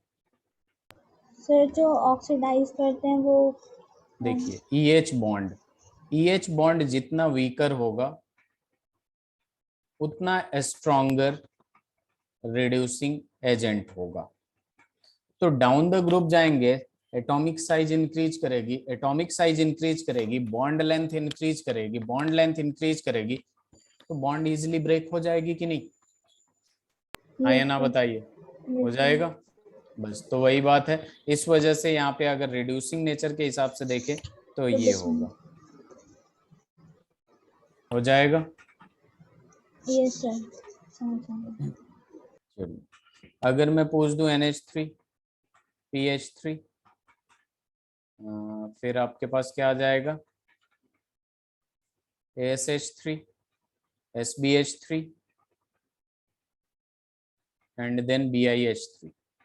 इनमें सबसे ज्यादा वो क्या कहते हैं इसको, आप लोग मेल्टिंग पॉइंट के ऑर्डर में सजाइए। मेल्टिंग पॉइंट के ऑर्डर।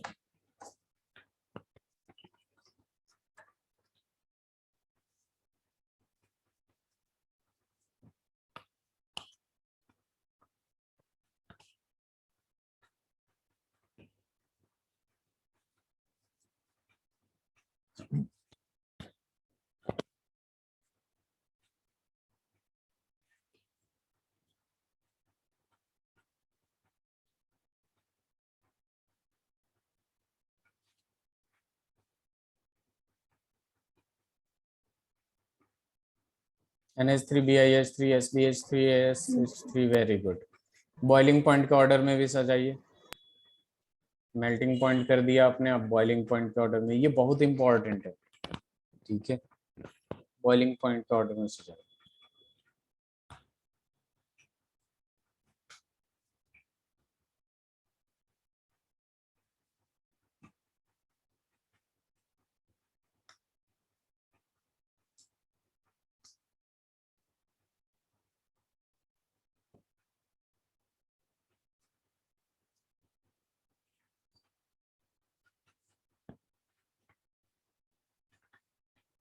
BiH3, SBH, NH3 बीच में आ जाता, very good.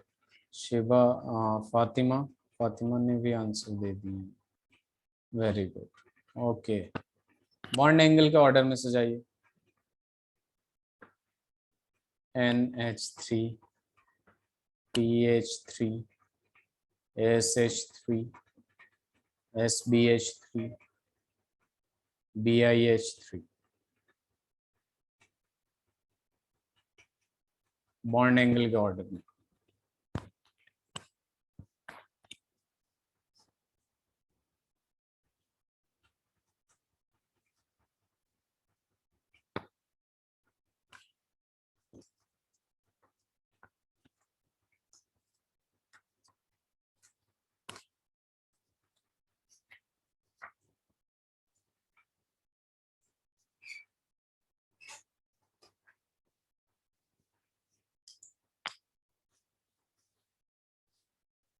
NH3, PH3, very good.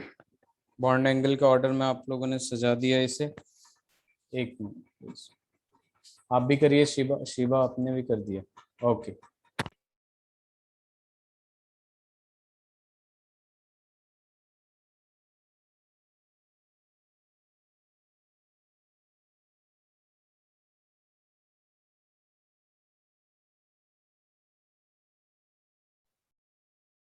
तो ये सारी चीजें आप लोगों को रीजन के साथ पता है ना, कि ये एंगल सबसे ज्यादा क्यों होगा, फिर ये क्यों होगा, फिर ये क्यों होगा, फिर यस सर पता है। ये क्यों होगा। ठीक है, चलिए, बहुत अच्छी बात है। रिड्यूसिंग नेचर वगैरह देख लिया आपने, बॉन्ड एंगल देख लिया। अगर मैं पूछ दूं आपसे कि NH3 और PH3 में, तो ये तो क्लियर ही हो गया कि ये ज्यादा होगा। ठीक है जी, वेरी गुड। अगर मैं आपसे, हाँ अब देखिए यहाँ पे रिएक्टिविटी टुवर्ड्स हाइड्राइड खत्म, तो अब अपने पास क्या आएगा, रिएक्टिविटी टुवर्ड्स ऑक्सीजन। तो यहाँ पर रिएक्टिविटी टुवर्ड्स ऑक्सीजन की जब बात होती है अपने पास, तो एक बात ध्यान में रखिएगा कि यहाँ पे दो फॉर्मूला आता है अपने पास। एक होता है E2O5, एक होता है E2O3। ठीक है, लेकिन जो नाइट्रोजन होता है बीइंग स्मॉल, ठीक है, ये और भी बनाता है ऑक्साइड, जैसे NO भी बनाता है और N2O भी बनाता है। क्लियर है? Due to its small size P pi bond, ये NO भी बना लेता है और N2O भी बनाता है। क्लियर है? अरे क्लियर है? Yes sir. चलिए, तो यहाँ पे अब अपने पास क्या आ जाता है कि यहाँ पे अब बात करते हैं कि ऑक्साइड्स ऑफ नाइट्रोजन की बात करते हैं। ठीक है, ऑक्साइड्स ऑफ नाइट्रोजन। तो मैं चाहूंगा यहाँ पे बस मैं नाम लिखूंगा, आप लोग स्ट्रक्चर भी लिख लीजिएगा। ठीक है, स्ट्रक्चर भी ड्रॉ कर लीजिएगा। ऑक्सीजन के, सॉरी, नाइट्रोजन के ऑक्साइड्स की बात करें तो सबसे पहले एक तो अपने पास आ जाता है N2O, फिर आ जाएगा NO, फिर आ जाएगा N2O3, फिर आ जाएगा NO2, क्या आ जाएगा, NO2 आ जाएगा, फिर अपने पास आ जाएगा N2O4, और फिर आ जाएगा अपने पास N2O5। ये सारे के सारे ऑक्साइड्स ऑफ नाइट्रोजन है। ठीक है, नाइट्रोजन के ऑक्साइड्स है।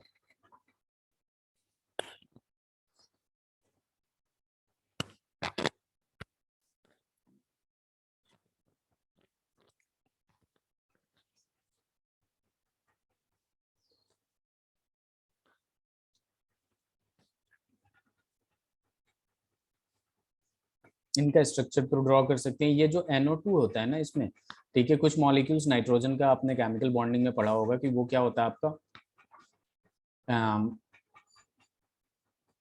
ऑड इलेक्ट्रॉन मॉलिक्यूल होता है। तो ये खुद को ना, ये भी ऑड इलेक्ट्रॉन मॉलिक्यूल होता है। एंड डबल बॉन्ड हो और सिंगल बॉन्ड हो, मतलब ये कोऑर्डिनेट बॉन्ड, तो ये ऑड इलेक्ट्रॉन मॉलिक्यूल होता है। तो बेसिकली ये अपने आप को क्या कर लेता है, डाइमराइज करा के डाइमर फॉर्म बन के क्या बना लेता है, ये N2O4 बनाता है। क्लियर है?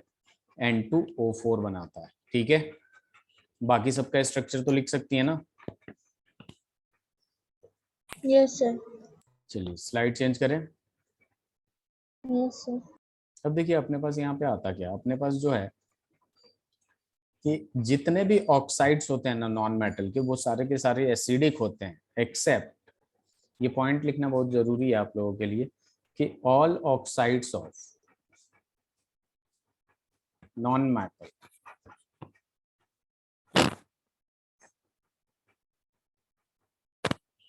Are acidic in nature, are acidic in nature, except CO, NO and N2O which are neutral. Which are neutral oxide. ये न्यूट्रल ऑक्साइड होते हैं. क्लियर है?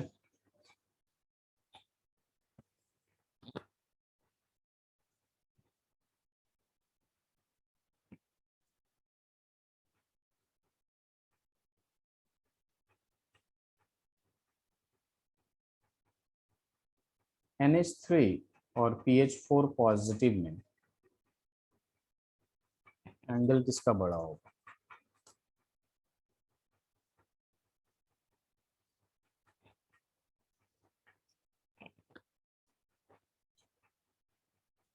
सॉरी, PH3 और PH4 करिएगा.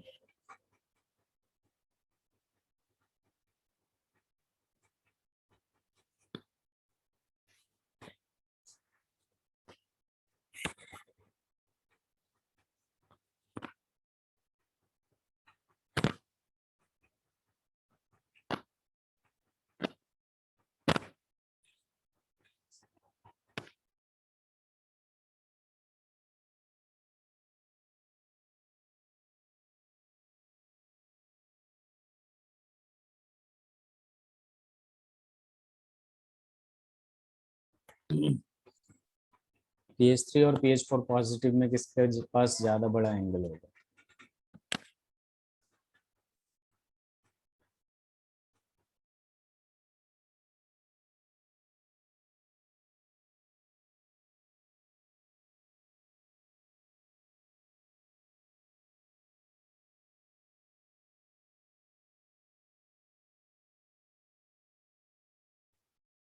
एंगल किसका ज्यादा होगा, PH3 का या PH4 पॉजिटिव का?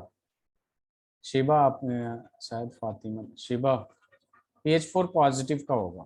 ठीक है, देखिए खुद ही देखिए, यहाँ पे PH3 की बात कर रहे हैं. यहाँ पे एक लोन पेयर होगा, लोन पेयर बॉन्ड पेयर में ज्यादा क्या होगा? रिपल्सन होगा. तो ये एंगल जो होता है श्रिंक करता है. और PH4 पॉजिटिव की जब बात करते हैं तो यहाँ पे क्या हो जाएगा? प्लस होगा. बॉन्ड पेयर में उतना रिपल्सन नहीं होता है. ठीक है,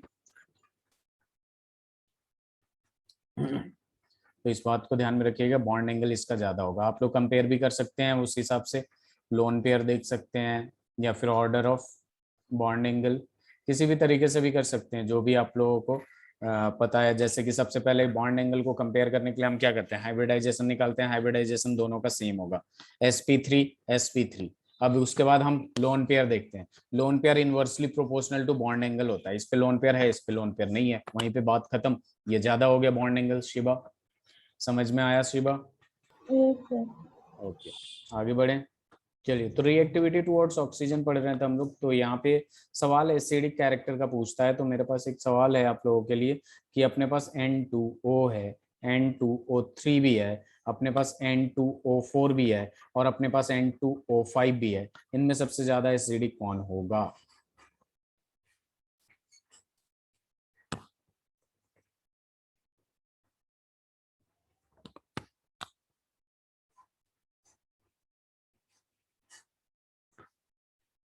ऑर्डर बताना है या वैसे सबसे ज्यादा बताऊं?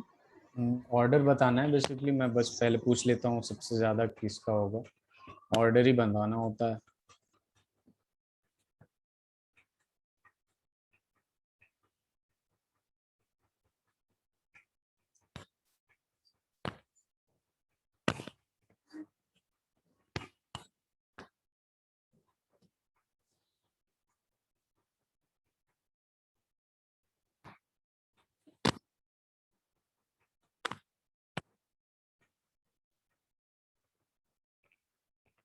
किस तरीके से निकाला आपने शिबा? फिर ऑक्सीडेशन नंबर N का. Very good. अगर मैं आपसे यही पूछ दूं P4O6 और P4O10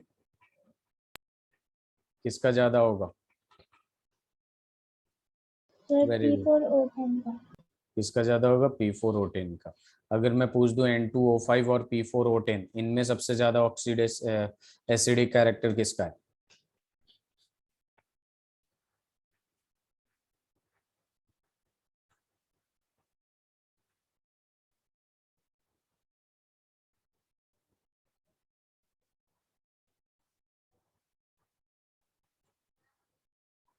सर N2O5 होगा। क्या पूछा हूं मैं? इनमें ज्यादा एसिडिक कौन होगा? हम एसिडिक कैरेक्टर निकाल रहे हैं ना। फातिमा सही से देखिए, शायद फातिमा का हूँ। साइज के इनवर्सली प्रोपोर्शनल होता है acidic character central size of central atom के। एक मिनट। हाँ, इनवर्सली प्रोपोर्शनल होता है। आपने सबसे पहले देखा तो यहाँ पे +5 और +5 आता है, ठीक है।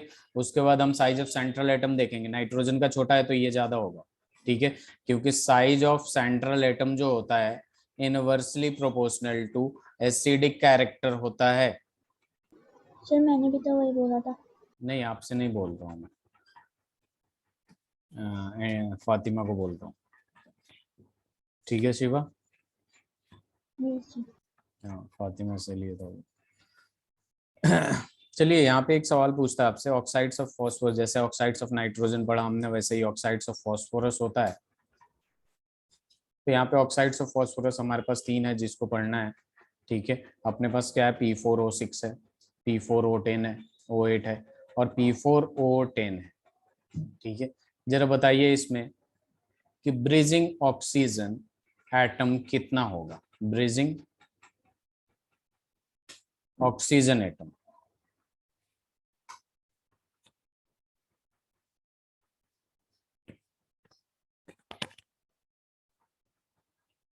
बता सकती हैं? सर ब्रिजिंग मतलब जैसे कि जितने भी हमारे ऑक्सीजन डबल बॉन्ड के साथ। नहीं, दो एटम के बीच में जो आते हैं, जैसे POP बनाया था आपने। अच्छा अच्छा।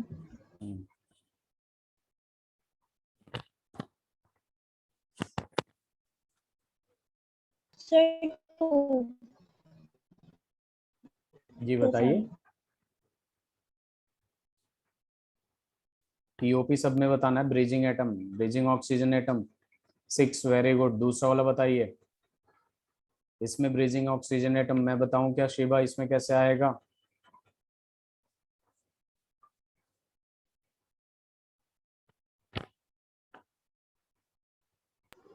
सर कर रही हूँ मैं। ओके, करिए करिए, वेरी गुड फातिमा।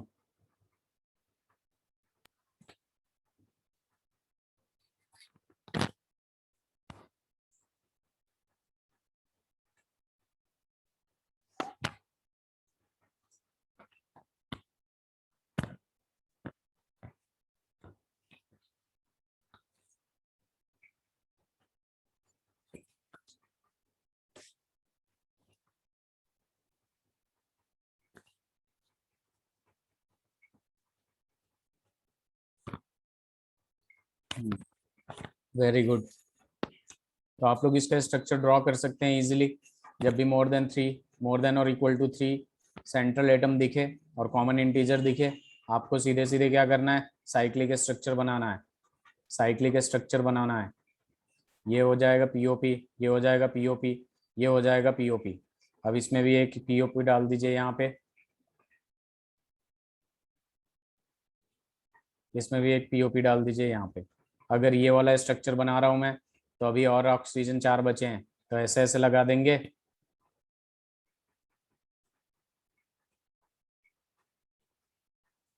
तो ये सारी चीजें आती हैं आप लोगों को। चलिए आगे बढ़ते हैं हम लोग।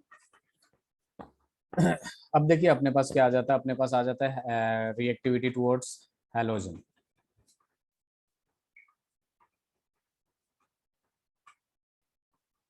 हैलोजन के रिएक्टिविटी की बात करते हैं, तो यहाँ पे क्या आता है, 2 टाइप का फॉर्मूला बनता है, एक EX3 बनता है और एक EX5 बनता है। EX5 नाइट्रोजन बनाएगा क्या? नहीं बनाएगा, और EX3 बना लेता है, ठीक है। दूसरी बात यहाँ पे मोस्ट इंपॉर्टेंट बात, जो बिस्मथ होता है आपका, बिस्मथ होता है वो +3 ऑक्सीडेशन स्टेट में ज्यादा स्टेबल होता है। +3 ऑक्सीडेशन स्टेट में क्या होता है, मोर स्टेबल होता है।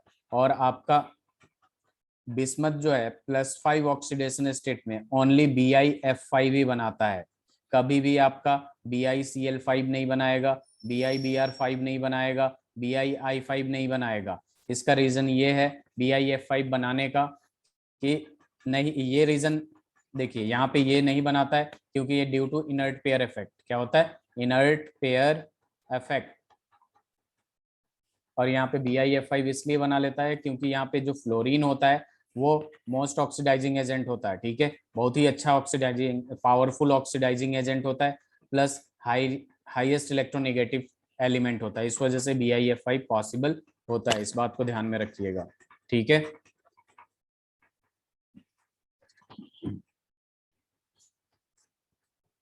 क्लियर है?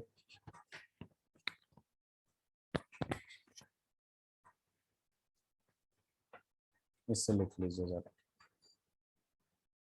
अब यहाँ पे कुछ चीजें ऐसी आएंगी जैसे प्रॉपर्टीज प्रिपरेशन वगैरह की बात होती हैं। ठीक है, तो ये आप लोग खुद से भी कर सकते हैं, वैसे मैं बता रहा हूँ क्या क्या होता है। ये लिख लीजिए आप।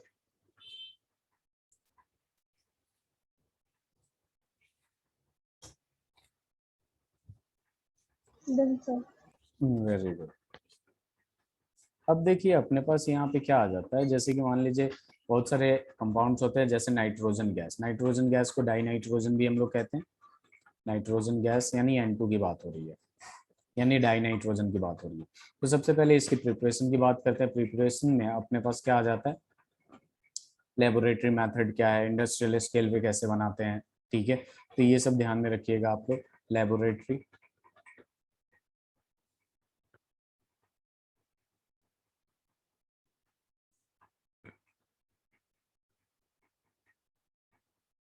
लेबोरेटरी प्रिपरेशन की बात करें हम लोग तो यहाँ पे आता है सबसे पहले यहाँ पे, जैसे अमोनियम क्लोराइड को लिया आपने और सोडियम नाइट्रेट को। ठीक है, तो ये सीधे सीधे आपको दे देगा N2, इसमें से NaCl भी बाहर निकल जाएगा। ये बेसिकली 2 स्टेप में होता है। कितने स्टेप में होता है? 2 स्टेप में होता है। अगर आपको देखना चाहें तो खुद ही देख सकते हैं कि ये 2 स्टेप में कैसे होता है। सबसे पहले हम क्या करते हैं, NH4Cl अमोनियम क्लोराइड और NaNO2 को रिएक्ट कराते हैं। तो बेसिकली यहाँ पे अपने पास क्या देता है, NH4NO2 देता है, अमोनियम नाइट्रेट दे देता है। ठीक है, और उसके साथ NaCl। और इसके बाद क्या करते हैं हम लोग कि इस अमोनियम नाइट्रेट को हीट कर देते हैं, जिससे हमें क्या मिल जाता है, N2 मिल जाता है और 2H2O मिल जाता है। ठीक है,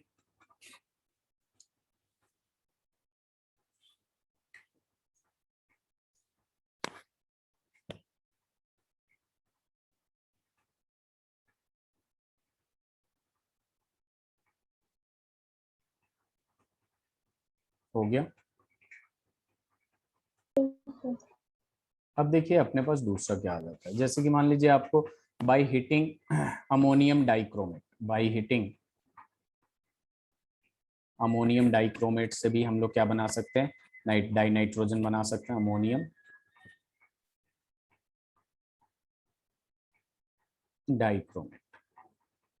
बाय हीटिंग अमोनियम डाइक्रोमेट की जब बात करते हैं तो अपने पास क्या है, NH4 का होल ट्वाइस Cr2O7।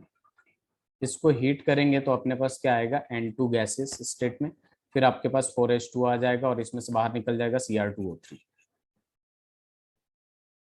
तो ये भी एक तरीका होता है आपका नाइट्रोजन डाई नाइट्रोजन बनाने का। ठीक है, फिर एक सवाल आपको पूछा हुआ था नीट में, ठीक है, कि वेरी प्योर, प्योर कैसे बनाते हैं, very pure nitrogen can be obtained by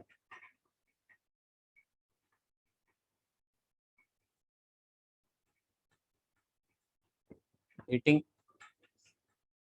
sodium और बेरियम अजाइड। अजाइड क्या होता है, N3 माइनस होता है, सोडियम और बेरियम अजाइड।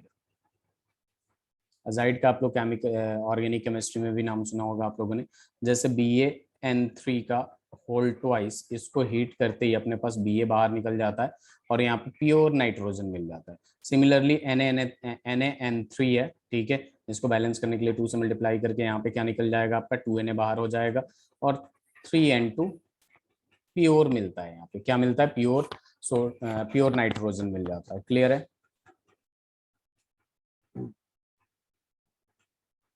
फिर इसकी यूजेज वगैरह तो कर सकते हैं ना आप लोग, Fatima, Shiba? Yes sir. Uses देख लीजिएगा आप लोग, यूजेस नहीं लिखवा रहा हूँ। अब देखिए इसके बाद बात आती है अमोनिया।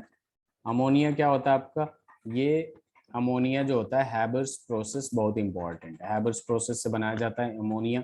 सबसे पहले देखेंगे प्रिपरेशन में कि by the action of any base, by action of any base और एल्कली, एल्कली क्या होता है, बेस ही होता है, on ammonium salt, ammonium salt में अगर हम कोई भी बेस मिलाते हैं तो अपने को देता है अमोनिया दे देता है, ठीक है। एज फॉर एग्जांपल हम लोग देख सकते हैं, जैसे अमोनियम सॉल्ट ले लिया, NH4NO3 ले लिया, ठीक है, और इसको सोडियम हाइड्रोक्साइड से रिएक्ट करा के हीट कर दिया हमने, तो यहाँ पे क्या हो जाएगा, NH3 उड़ जाएगा, इवॉल्व हो जाएगा, फिर सोडियम नाइट्रेट मिल जाएगा और यहाँ पे H2O भी रिलीज होगा, H2O बन जाएगा। तो हमें किससे मतलब है, अमोनिया से मतलब है, ठीक है। दूसरा एग्जांपल देख सकते हैं आप लोग कि इसका जो है NH4 अमोनियम सल्फेट ले लिया मैंने, NH4 का होल ट्वाइस SO4 और इसमें CaOH का होल ट्वाइस रिएक्ट कर दिया, ठीक है, बना लगा दिया, दोनों को मिक्स कर दिया, यहाँ पे भी क्या होगा, NH3 बेसिकली 2NH3 रिलीज होगा, कैल्शियम सल्फेट सल्फेट बनेगा और इसके साथ H2O भी, ठीक है, इससे लिख लीजिए।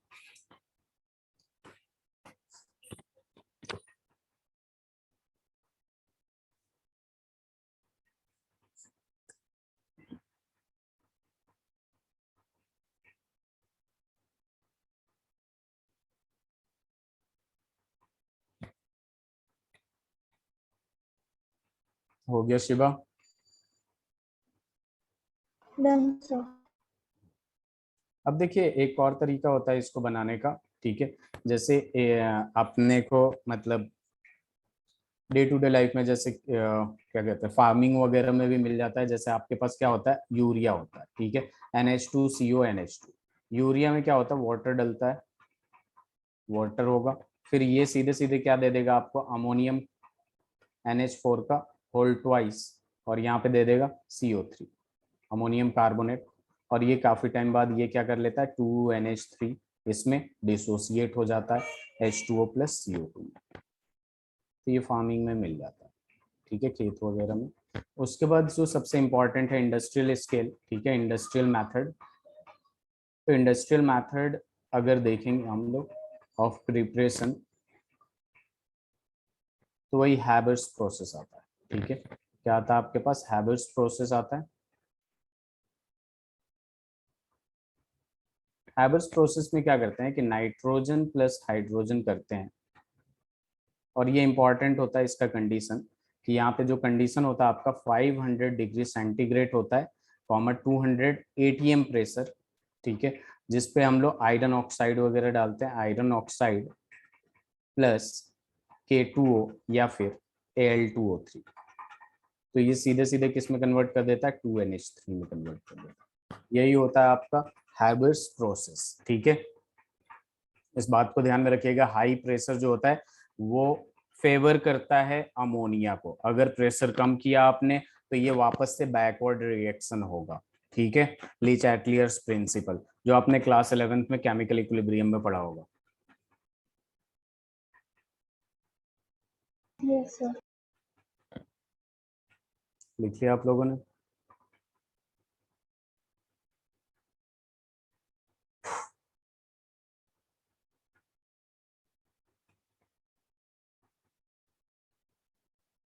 Done sir. अब देखिए यहाँ पे अपने पास केमिकल प्रॉपर्टीज आ जाता है, ठीक है, केमिकल प्रॉपर्टीज में क्या करते हैं हम लोग, जैसे अमोनिया की बात कर रहे हैं तो अमोनिया को अलग अलग चीजों से रिएक्ट करके देखेंगे, अलग अलग, जैसे मान लीजिए अमोनिया केमिकल प्रॉपर्टीज में सबसे पहले हमने क्या किया, NH3 को H2O में मिला के देखा, ठीक है, तो H2O में मिलाते ही हमें पता चला कि ये क्या हो जाता है आपका, NH4 पॉजिटिव होता है, ये एक वीक बेस होता है और यहाँ पे OH माइनस रिलीज करता है, तो ये एक वीक बेस होता है, ठीक है। दूसरा प्रॉपर्टी देख सकते हैं हम लोग कि जब भी हम लोग आयरन को FeCl3, ठीक है, आयरन क्लोराइड हो गया, NH4OH से रिएक्ट कराते हैं हम लोग, तो ये देता है आपका Fe2O3 डॉट XH2O और प्लस में दे देगा आपका NH4Cl, ठीक है, तो जब भी मेटल से आपका रिएक्ट करेगा तो एक ये सॉल्ट बनाएगा ही बनाएगा, जब भी मेटल से रिएक्ट करेगा, ठीक है। उसके बाद यहाँ पे कुछ टेस्ट वगैरह भी करते हैं हम लोग, ठीक है, अमोनिया के हेल्प से मेटल का टेस्ट करते हैं, तो ये वाला पॉइंट इंपॉर्टेंट है, प्रेजेंस ऑफ लोन पेयर जो होता है बेसिकली यही क्या करता है, यहाँ पे कॉम्प्लेक्स कंपाउंड भी बनाता है। एज फॉर एग्जांपल Cu+2, इसके बेसिक नेचर की वजह से यहाँ पे क्या हो जाएगा, 4NH3 जब मिलेगा तो आपको देगा यहाँ पे CuNH3 का होल 4 और +2 लग जाता है। ठीक है, तो कॉम्प्लेक्स कंपाउंड भी बनाता है इसमें, और डिटेक्शन ऑफ कॉपर वगैरह भी होता है, detection of transition metal basically.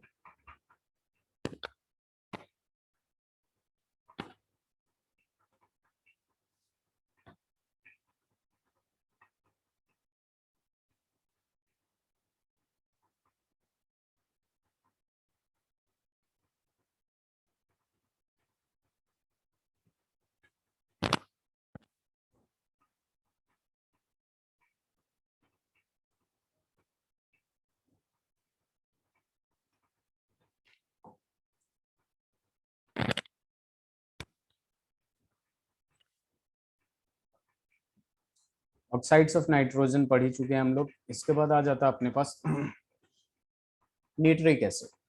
अब देखिए यहाँ नाइट्रिक एसिड की जब बात होती है तो फॉर्मूला क्या होता है, HNO3। HNO3 के स्ट्रक्चर की बात कर लेते हैं सबसे पहले। तो ये सारे के सारे सिंगली बॉन्डेड होते हैं, ये O होता है, यहाँ पे H होता है, फिर यहाँ पे क्या आ जाएगा आपके पास, एक O एक O, और ये हो जाएगा ऐसे। ठीक है, देखिए यहाँ पे HNO3 में आप डबल बॉन्ड भी बना के एक को क्या कर सकते हैं आप, कोऑर्डिनेट बॉन्ड बना सकते हैं। ठीक है, तो ये HNO3 का स्ट्रक्चर होता है। अब हम बात करेंगे प्रिपरेशन की। तो प्रिपरेशन में वही सोडियम नाइट्रेट लेते हैं और उसको हम लोग क्या करते हैं, H2SO4 में डालते हैं, तो ये सीधे सीधे अपने को क्या दे देगा, HNO3 प्लस में एक सोडियम हाइड्रोजन सल्फेट दे देगा। तो ऐसे इसकी प्रिपरेशन होती है। ठीक है, और ये लार्ज स्केल पे ऑस्टवाल्ड प्रोसेस से बनता है। ऑस्टवाल्ड प्रोसेस और हैबर्स प्रोसेस बहुत इंपॉर्टेंट है आप लोगों के लिए, तो पहले इसे लिख लीजिए, फिर ऑस्टवाल्ड प्रोसेस की बात करता हूँ।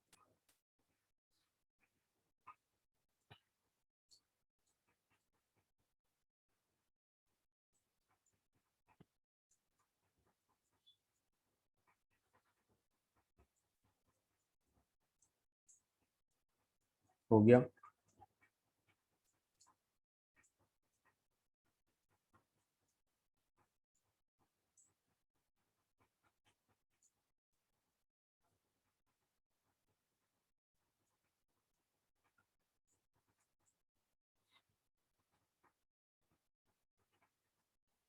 अब देखिए on large scale it is prepared by, on large scale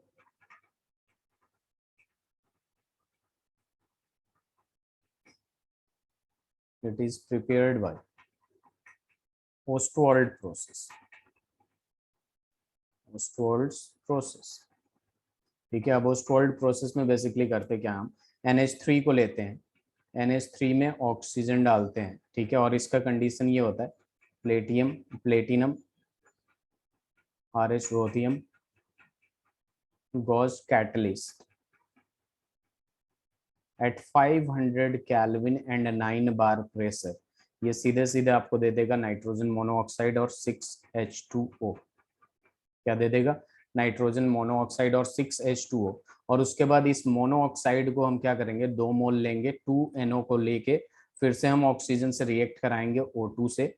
ठीक है, तो यहाँ पे ये क्या दे देगा आपके पास, 2NO2 दे देगा। ठीक है, 3 प्रोसेस में होता है, 3 स्टेप में होता है। 2NO2 आपको एक बार मिल गया, इसका 3 मोल लेंगे NO2 का और यहाँ पे H2O में डालेंगे आपको सीधे सीधे, तो ये सीधे आपको दे देगा 2HNO3 दे देगा, 2HNO3 प्लस NO दे देगा।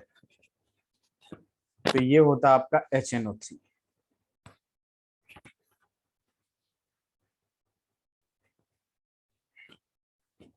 इसे लिख लीजिए।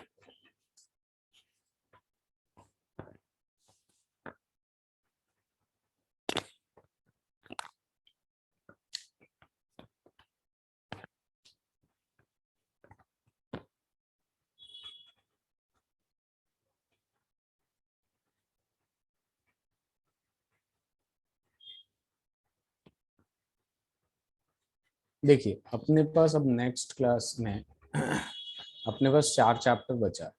ठीक है, hydrogen, P block, D block, D and F block, और उसके बाद बचा अपने पास मेटलर्जी।